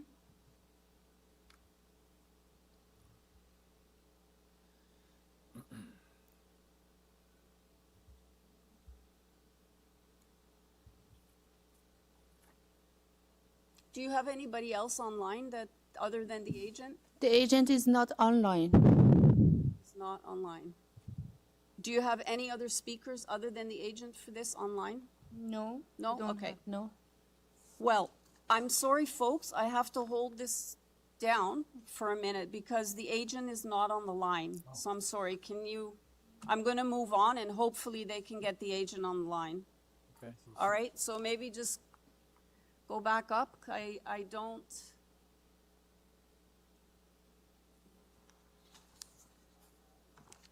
All right, can we go to item 16 then? Number 5 Landry Avenue. Okay. We have before us a public hearing notice, location map, plan of survey, and plans. We have, again, a redlined hearing notice amending variance number 1 to 0.76 meters, revised site plan, floor plans, and elevations, site photos, presentation materials from the applicant, an agent. We have a report with conditions from Metrolinx, and we have advisory comments from transportation. We have 13 form letters in support from residents on Layton and residents on Landry, as well as Denton. I am not showing any speakers online. Do we have anybody in the audience for number 5 Landry Avenue? Okay, and they are seeking to construct a new 2-story duplex dwelling with a south rear yard deck. And they'll demolish the existing dwelling that's there. Okay, and as I said, variance number 1 has been revised to read 0.76. So there's 3 variances in total. Do we have the agent on the line for Landry?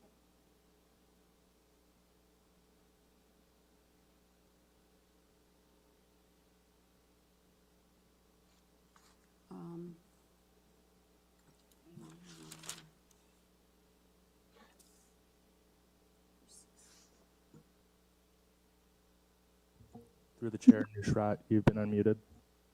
Yes. Good morning, Madam Chair and the committee. Good morning. I need your name and address for the record. My name is Nusrat Jahan, address 3400 Danforth Avenue, Suite 5. All right, let me see if there's any questions for you, panel members. Item 16, 5 Landry. Any questions? Anybody? All right, we don't have any questions. We've read the materials. We're ready to make a decision on this. Is there anything you want to add before we go into committee? Just 2 things, Madam Chair, that we have responded to the recommendations of community planner and the urban forestry. With the request of urban forestry, we flipped the driveway width to the other side.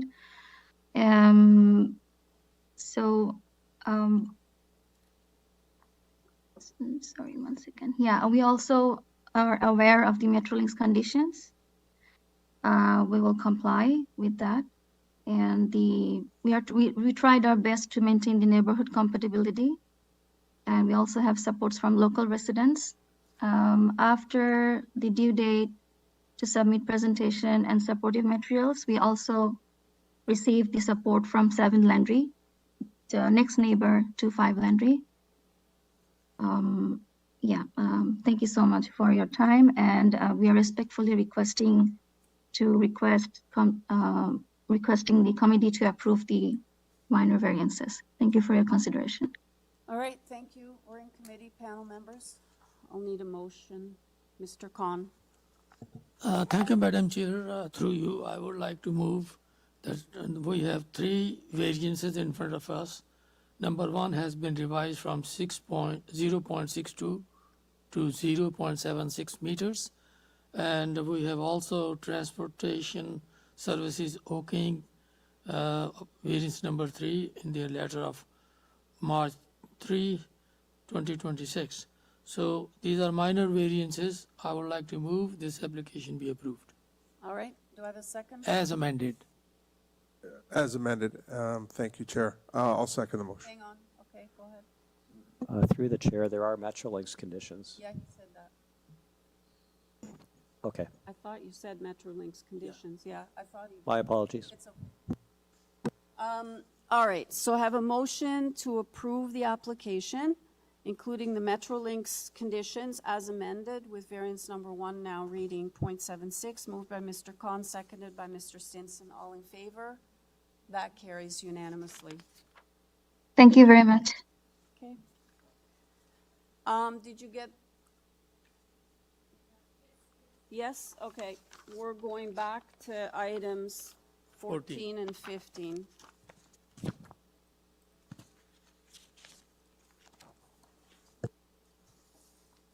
Okay, so just to review this, so we're going to do he's there for sure? Okay, items 14, 15, 169, and 171 McIntosh Street. So again, we have before us public hearing notice, location map, plan of survey and plans. We have a revised site plan, floor plans and elevations. We have site photos, presentation materials from the agent. We have forestry is asking for condition number 1. And I believe transportation is okay now. Okay, they originally wanted deferral, but now they're okay. And we have support for number 167, which is adjacent. And we have opposition from 133, 173, 167 McIntosh, and 2384 Kingston Road. We have speakers who are here, and the agent is on the line. All right, can I have the agent, please? Through the chair, Hannah is unmuted. Ms. Spazov? Yes, hello, Madam Chair. Actually, I registered Craig Race as the speaker. Okay, so is that who you want speaking? Yes, he's on the line. Thank you very much. Okay, thanks.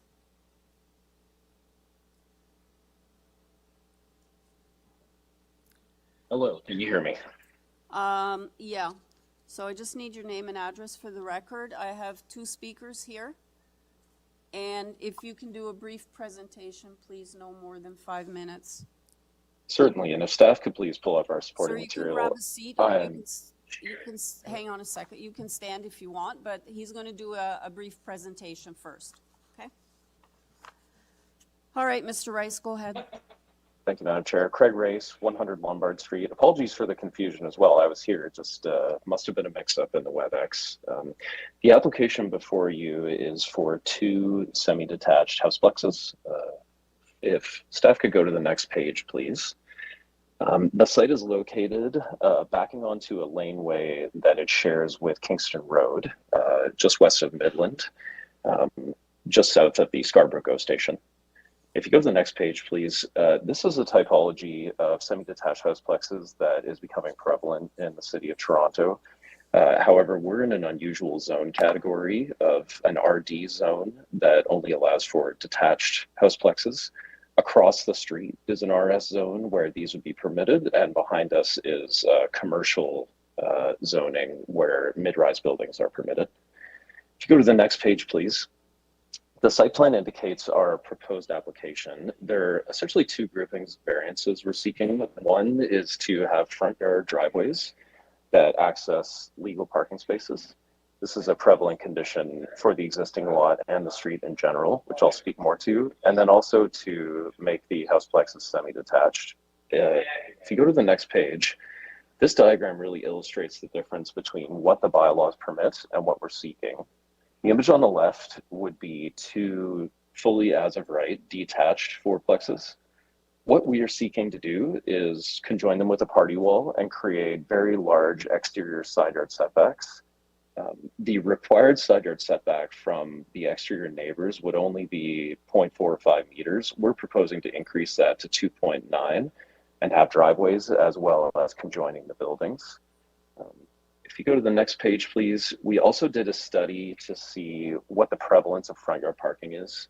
And essentially 82% of properties along this stretch of McINTOSH that back onto the commercial lane all have front yard parking. The variance is because typically front yard driveways are not permitted when there's a laneway behind your property.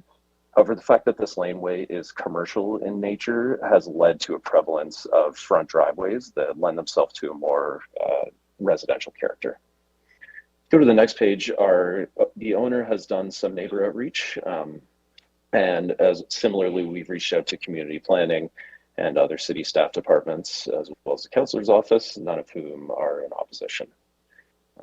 Go to the last page. Really, I think this application is to ask ourselves if we think attaching two multiplexes in an unusual strip of a zone category where it would otherwise not be permitted, is that the right approach? We think that because semi-detached houseplexes are as of right across the street and we back onto commercial mid-rise space, that the density impact is essentially negligible, and that by actually increasing the exterior side yards, we're substantially improving the impact these buildings will have on the neighbors compared to an as-of-right application.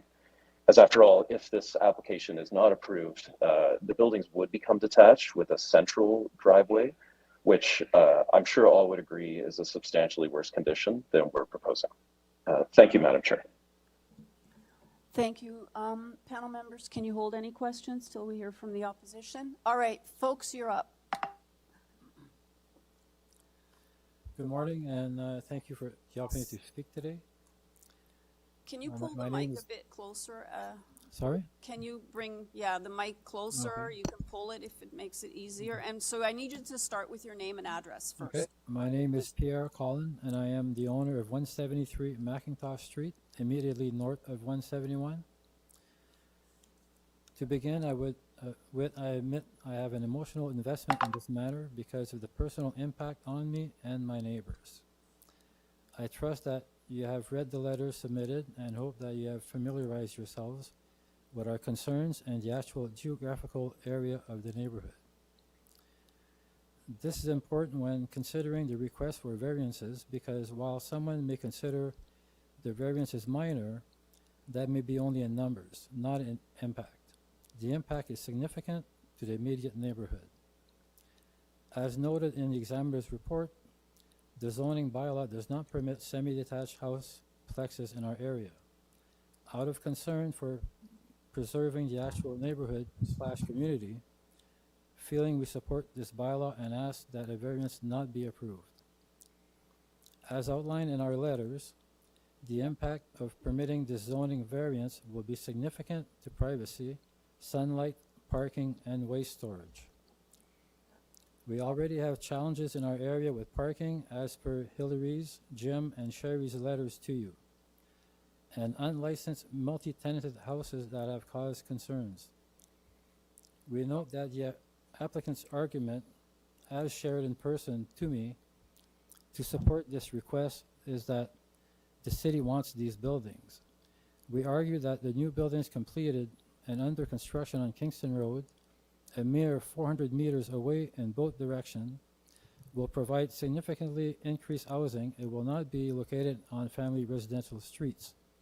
Of note, one building is 8 stories and the other is 10 stories with condos and rental units upward of 200 units. In closing, I urge you to consider our community neighborhood and the families that reside there and the negative impact such a building will have on us all and deny the application for variances. Thank you for your time. Thank you, sir. Panel members, Mr. Stinson has a question for you. Thank you for your presentation, sir. It was very concise. I hear you and your concerns, and so does this committee. You know that there is parking included with this application, That's very minimal, because if there's 8 apartments in the front, well, I'm sure that the third floor and the second floor, are they gonna park one behind each other? They're gonna have to move one car to get the other one out? I don't think that's gonna work. And that's a fair statement, but be advised that the city has already determined some of these new builds don't even require parking anymore. So in this application, there was a consideration built in by the applicant to put parking there. So I just want you to be aware of that. Okay. Okay. Anyone else? Question for the speaker? Mr. Howe?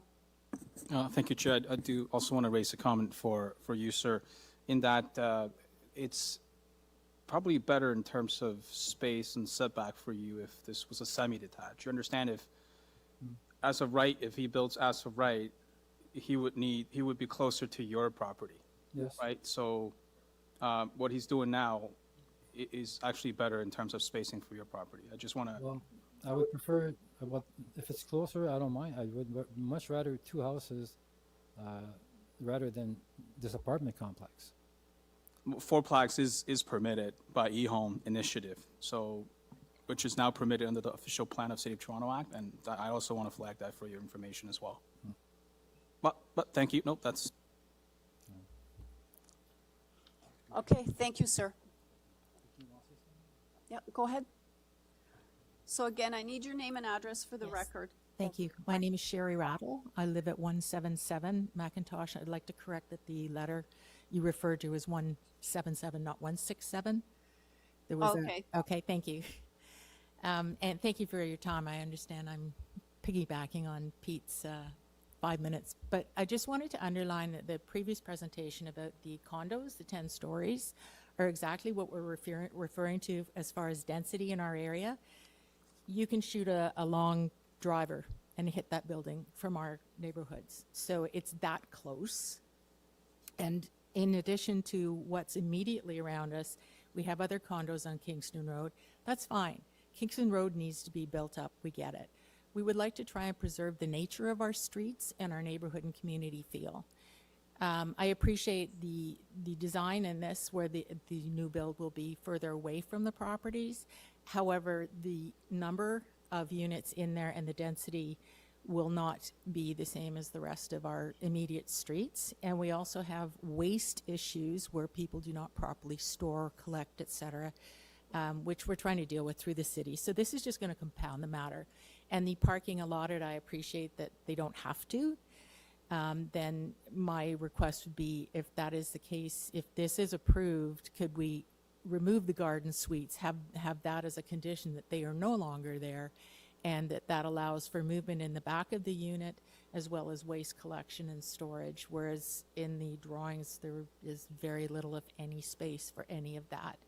And we're concerned it'll end up on the front of the street, as well as the parking is currently a 3-hour maximum, and it was reduced a number of years ago to 3 hours. So we're thinking, where are these people going to park? Because we already have people from the buildings on Kingston Road parking on our street, and they're getting tagged. So anyway, there's a whole mishmash of concerns there, but I just wanted to underline the density already around us, and this multiplex doesn't necessarily need to be there to answer the housing requests from the city. Okay, I just want to piggyback on something my colleague said earlier. I'm not sure if you understand that if they can actually build as of, if they move those an inch apart, right? Or they can build, these are permitted as of right, these fourplexes on any lot in any neighborhood in the city. And there's actually another ward in Scarborough where you can have 6plexes as of right, and some other areas in Toronto. So my colleague was saying, and I agree, that the way, even though the bylaw says yes, no semis, it is actually better for the adjacent properties because it's farther away. You could actually end up with the massing much closer to your house. I appreciate that, and I tend to agree with that notion. It's the density in itself and the lack of space to maintain that property with vehicles and waste storage. Well, that's something the agents listening, they can speak to. This committee can't speak to that because, you know, we can't make changes on the fly here to an application. Agree. Yeah. But Mr. Stinson has a question also. Thank you, Chair. Thank you also for your comments. I think your point's well made about Kingston Road, but the committee before us is dealing obviously with this address on McINTOSH. You know this area. There is front building parking. There is new homes, original homes, grand homes, small homes. It is, I'm going to quote you in a different way, it's a mishmash of housing. So I'm not sure that, for me, that there's a concern that this is not going to fit in. It's just, at the end of the day, the various city departments haven't opposed anything, and the laws have been changed that they want this density increase. So understand this committee has to operate within certain guidelines. I understand that, I appreciate it. Okay. It's not so much that the driveways we're opposing. There are many people who have front driveways, including ourselves. It's the sufficient parking, and I know they don't have to create sufficient parking. So we now have people currently parking on lawns, and it's a mud bath beside their approved driveway. So we're anticipating something similar once they start getting tagged on the street. So anyway, I do appreciate that it's allowed. Thank you. Okay, thank you very much. You can sit in the front or go back up, whatever you like. All right, do we have the agent on the line? Yes. Hello, Madam Chair. Hi, can you speak to the issues raised, in particular the one about the garden suite or the unit in the back being removed? Certainly. Well, so it's important to note that, first of all, the laneway suites are as of right, so they're not a part of this minor variance application. Further, they will both have garages, so we are actually providing additional parking enclosed within the laneway suites, accessible off the laneway. That's in addition to the front parking that's intended to be provided to the main houses. So, you know, parking is certainly a concern for us as well as the neighborhood. And one of the goals of our minor variances is to maintain the pattern of front yard driveways so we can provide as much parking as possible on this site. I believe the committee mentioned that technically, if we were to remove parking from this application, we would eliminate the front driveway and landscaping variances from this application. So ironically, removing parking would reduce the number of variances and actually more further align with the stated goals of the official plan and the bylaws that do not provide a parking requirement for us. But we feel that the variances are an improvement in order to keep cars off the street as much as possible. I'll also note, like, waste issues were brought up. It's very common for us to design bin enclosures as part of our projects. That is not something that was included because it doesn't affect minor variances. We actually did discuss bin enclosures with community planning staff, and they asked us to not show it on the site plan. But we will be continuing to work with them to ensure they're provided because it's important to operation of the site, even though those are not currently shown.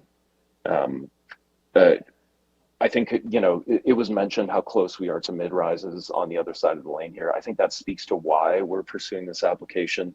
The prevalence of semi-detached homes across the street, the permitted 4+1 as of right on every lot in this area, I think all speaks to the suitability of this application. We are not seeking a height variance. We're not seeking a main wall height variance. We're increasing the exterior side yard setbacks to a number very substantially higher than would otherwise be as of right. So we view this as something that is on balance more appropriate for the context than an as of right application. Hopefully that's obvious. I am happy to answer any other questions from the committee. Okay, thank you. Mr. Khan. Thank you, Madam Chair, through you. Sir, although you have addressed, I was listening to your presentation, and I appreciate having some answer to the question that I'm going to put. Sir, my concern is variance number 2. Semi-houses, houseplexes are not allowed, and it does not comply the zoning bylaws. This is one of the 4 tests which says that any application should be approved or not approved on the basis of 4 tests. And this is one of the basic principle tests that it is not complying, that variance number 2. It is not minor. How do you consider, or how should I consider this is the minor variance. Thank you, Mr. Khan. Through the chair, I think what speaks to that most is that planning staff, community planning staff who administer these policies are not objecting to this application. We have met with them and they agree that given the context, although it does not comply with the bylaws, the variance is minor and acceptable. From a contextual standpoint, I did mention that this is a unique strip of RD zone, literally on the other side of the street. This would be an as-of-right application.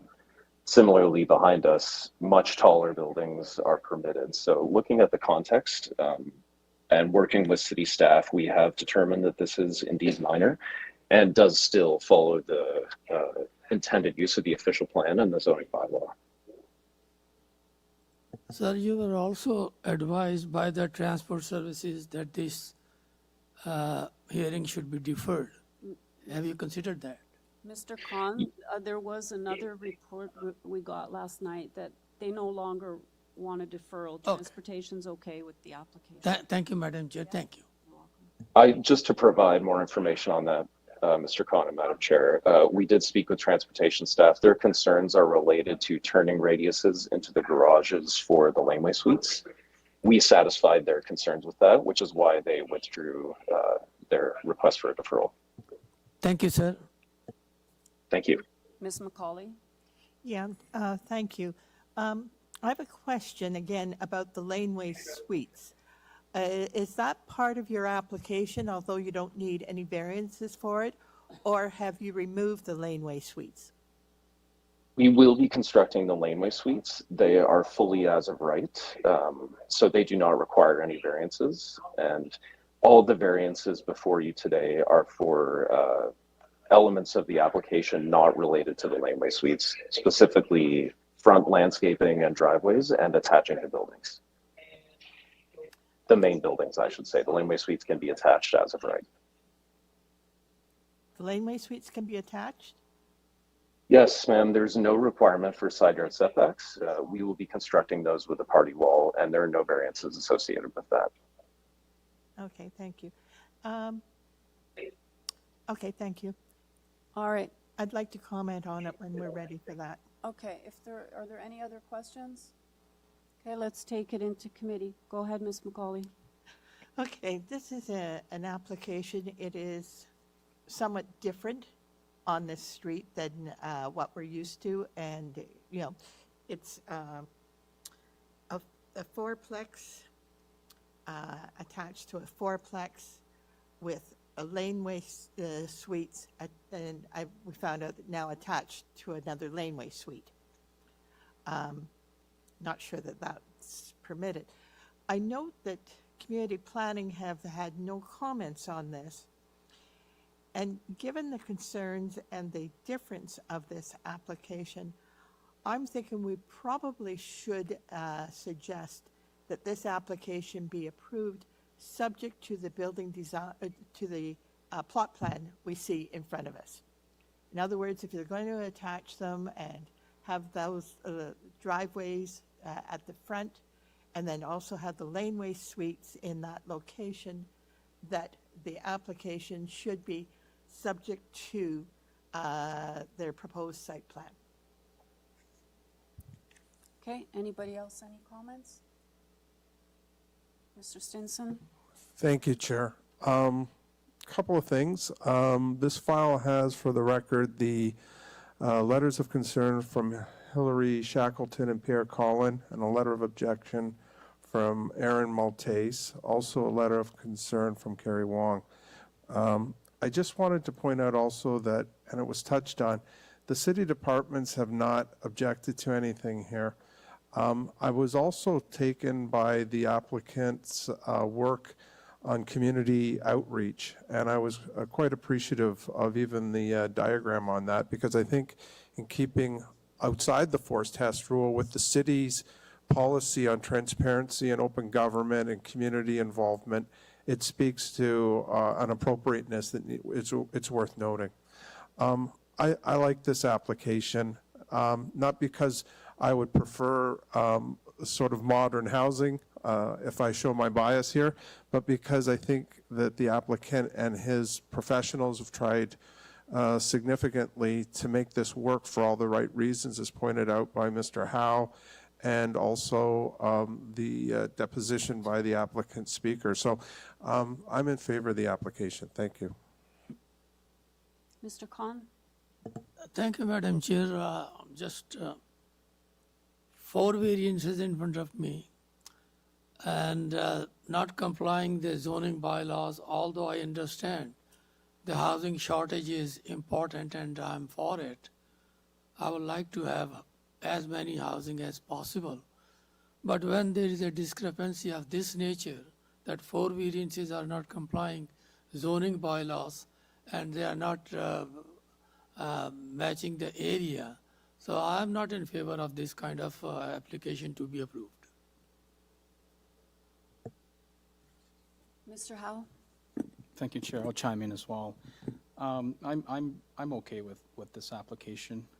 To me, out of the 4 variances, 3 seems to be improvements actually to the enjoyment and configuration of the neighbor's property.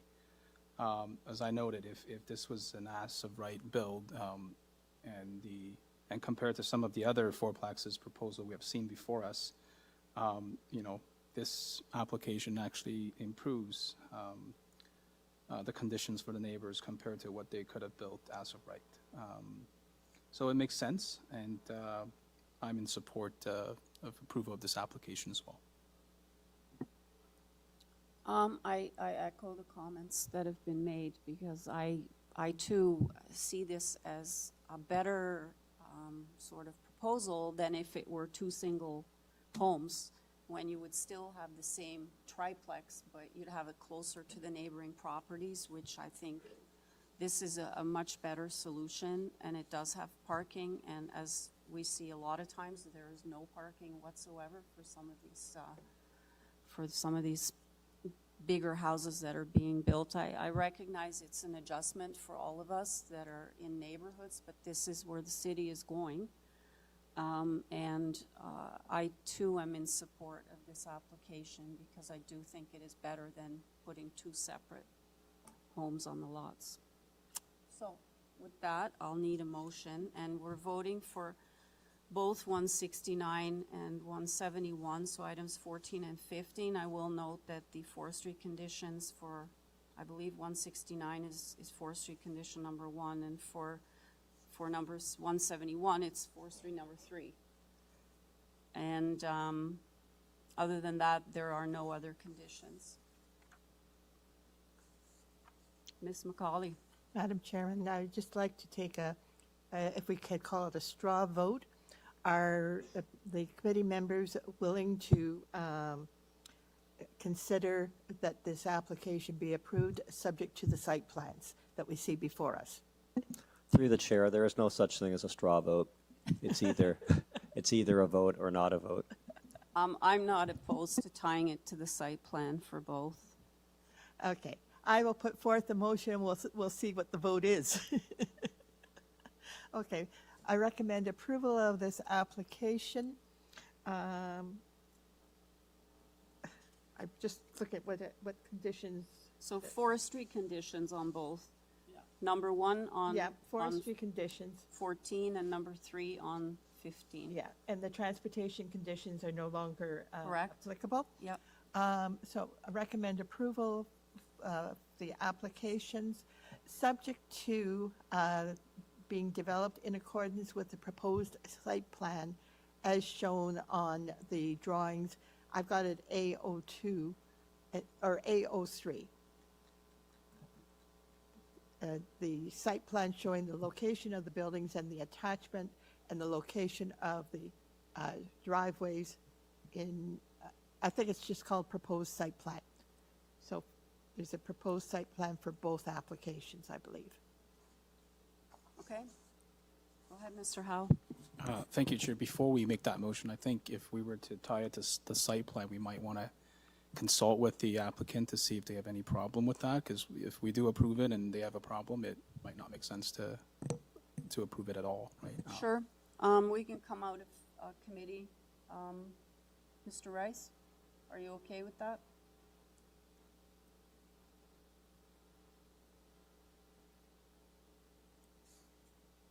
It's his proposal. Hello, Madam Chair.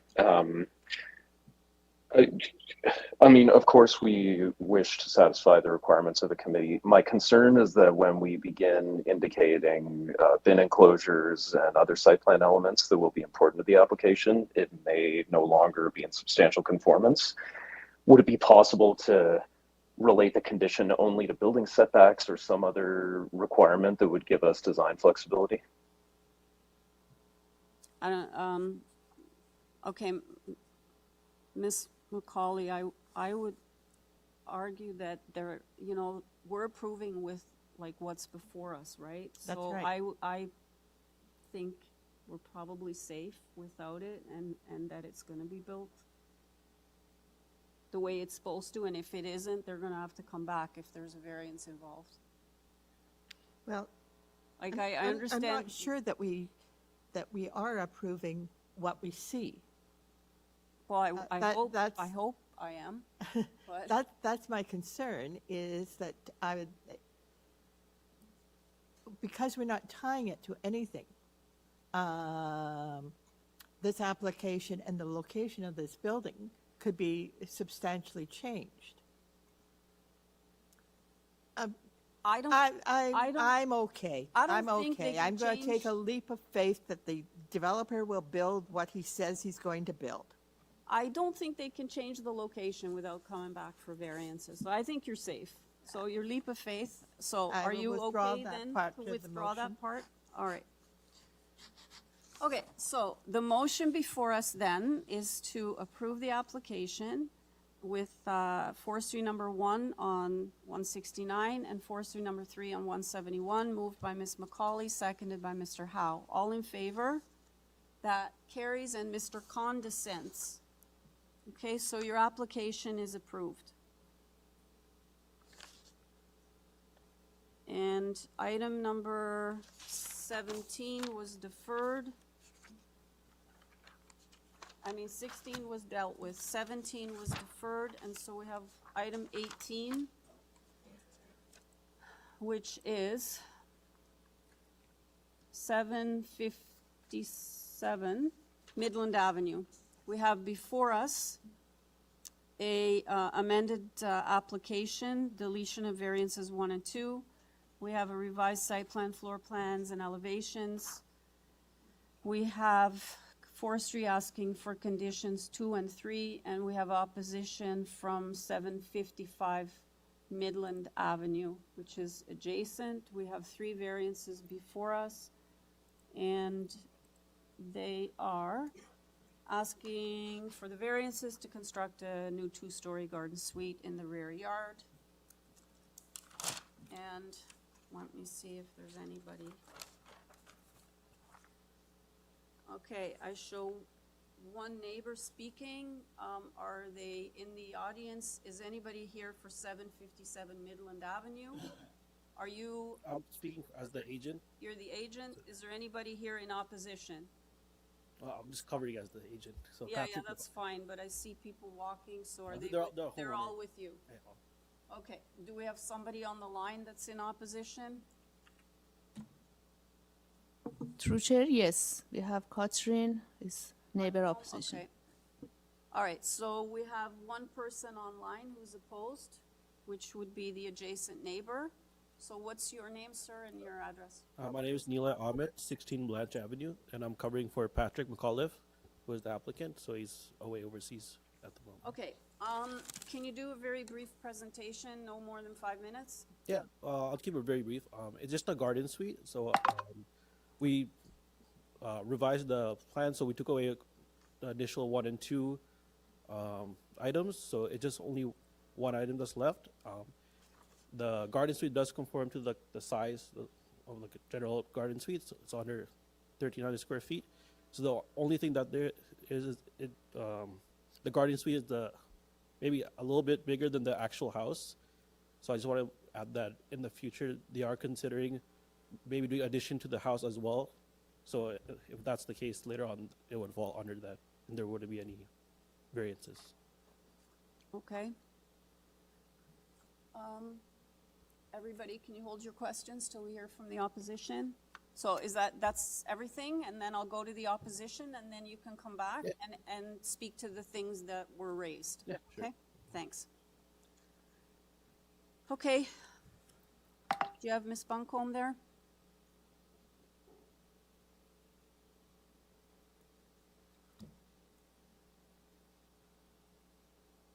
Can you hear us? Yes, go ahead. I'm Catherine Buncombe. I live at 755 Midland Avenue. My husband, John Buncombe, is sitting next to me as well. We are concerned with the issue of privacy concerning this two-story building. They have it on their site plan that we are a 1.5-story brick and frame dwelling number 753. We are not. That is our next door neighbor. We are a 1-story brick and stone bungalow. And the two-story building will be causing severe privacy issues. We'll have absolutely no privacy in our backyard. We have a hot tub back there. We enjoy our privacy. A two-story will also have windows looking directly into our master bedroom. So we will not be able to have any of our curtains or windows open in the good weather without fear of somebody looking right into our direct bedroom. We also have concerns regarding drainage concerns. Of possible flooding onto our property if they put downspouts on the side closest to our property. Mainly it's also the fact that it is much larger than the current building is next door. Their existing house is already a 1.5-story. But our main issue is our privacy. We want our privacy in our backyard. We want our privacy in our bedroom. Okay. There would also be concern about parking for the additional tenants that would be moving in there. There are comments regarding tree. I know that there are 2 trees listed on the drawing that are on site, and I believe there's a cutout to protect the roots of one tree. What is not shown in any of the photos is there is a 3rd tree not on their property, but which extends significantly over their property and would require to be significantly injured to allow for this.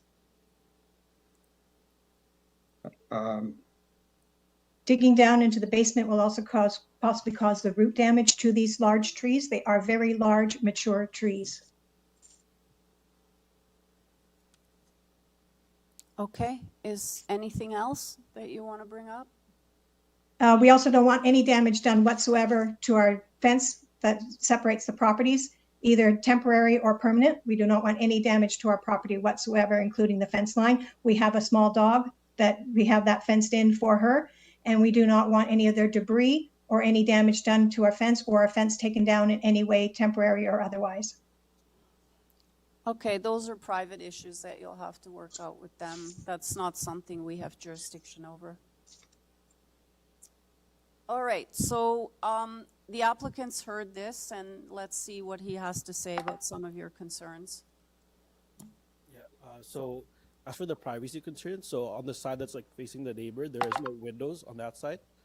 So there is no way to like overlook into their yard. So there's only on the house, the side that's facing the main house, there's only windows there, and the other side that's facing the street. So it's a corner lot, so there's no windows on their side facing them. And for drainage issues, I guess it's within like the building code, so it's all within the property. And yeah, as for their concern with the fencing and whatnot, we have like a 5 feet setback from the property line, so yeah, we will probably not be interfering with their fence line or anything like that. Okay, and the tree? You have the forestry conditions? We do have a footings foundation step back to accommodate the tree roots to it doesn't damage it or anything. Okay, and you also are aware of the forestry conditions, right? Okay, Mr. Stinson. Thank you, Chair. Sir, just this neighborhood has other garden suites, other ancillary buildings in the backyards?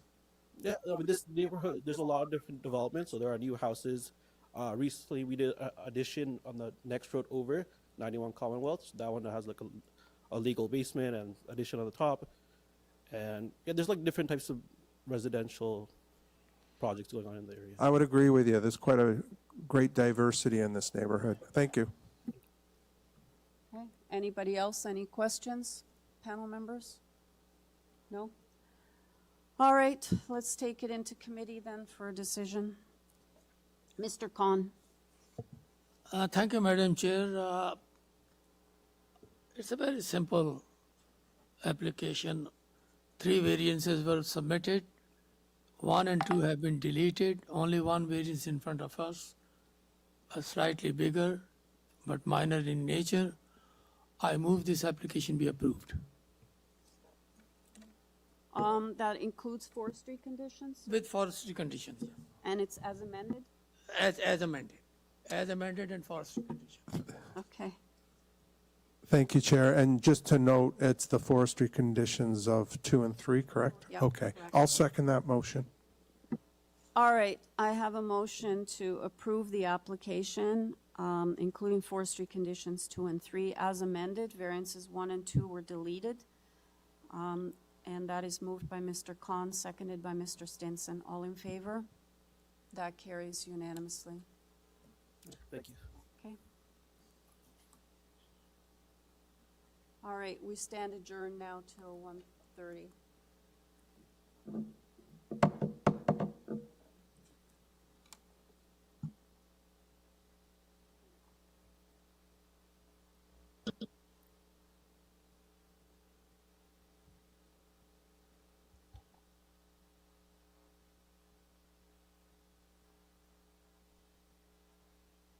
It's fine, yeah.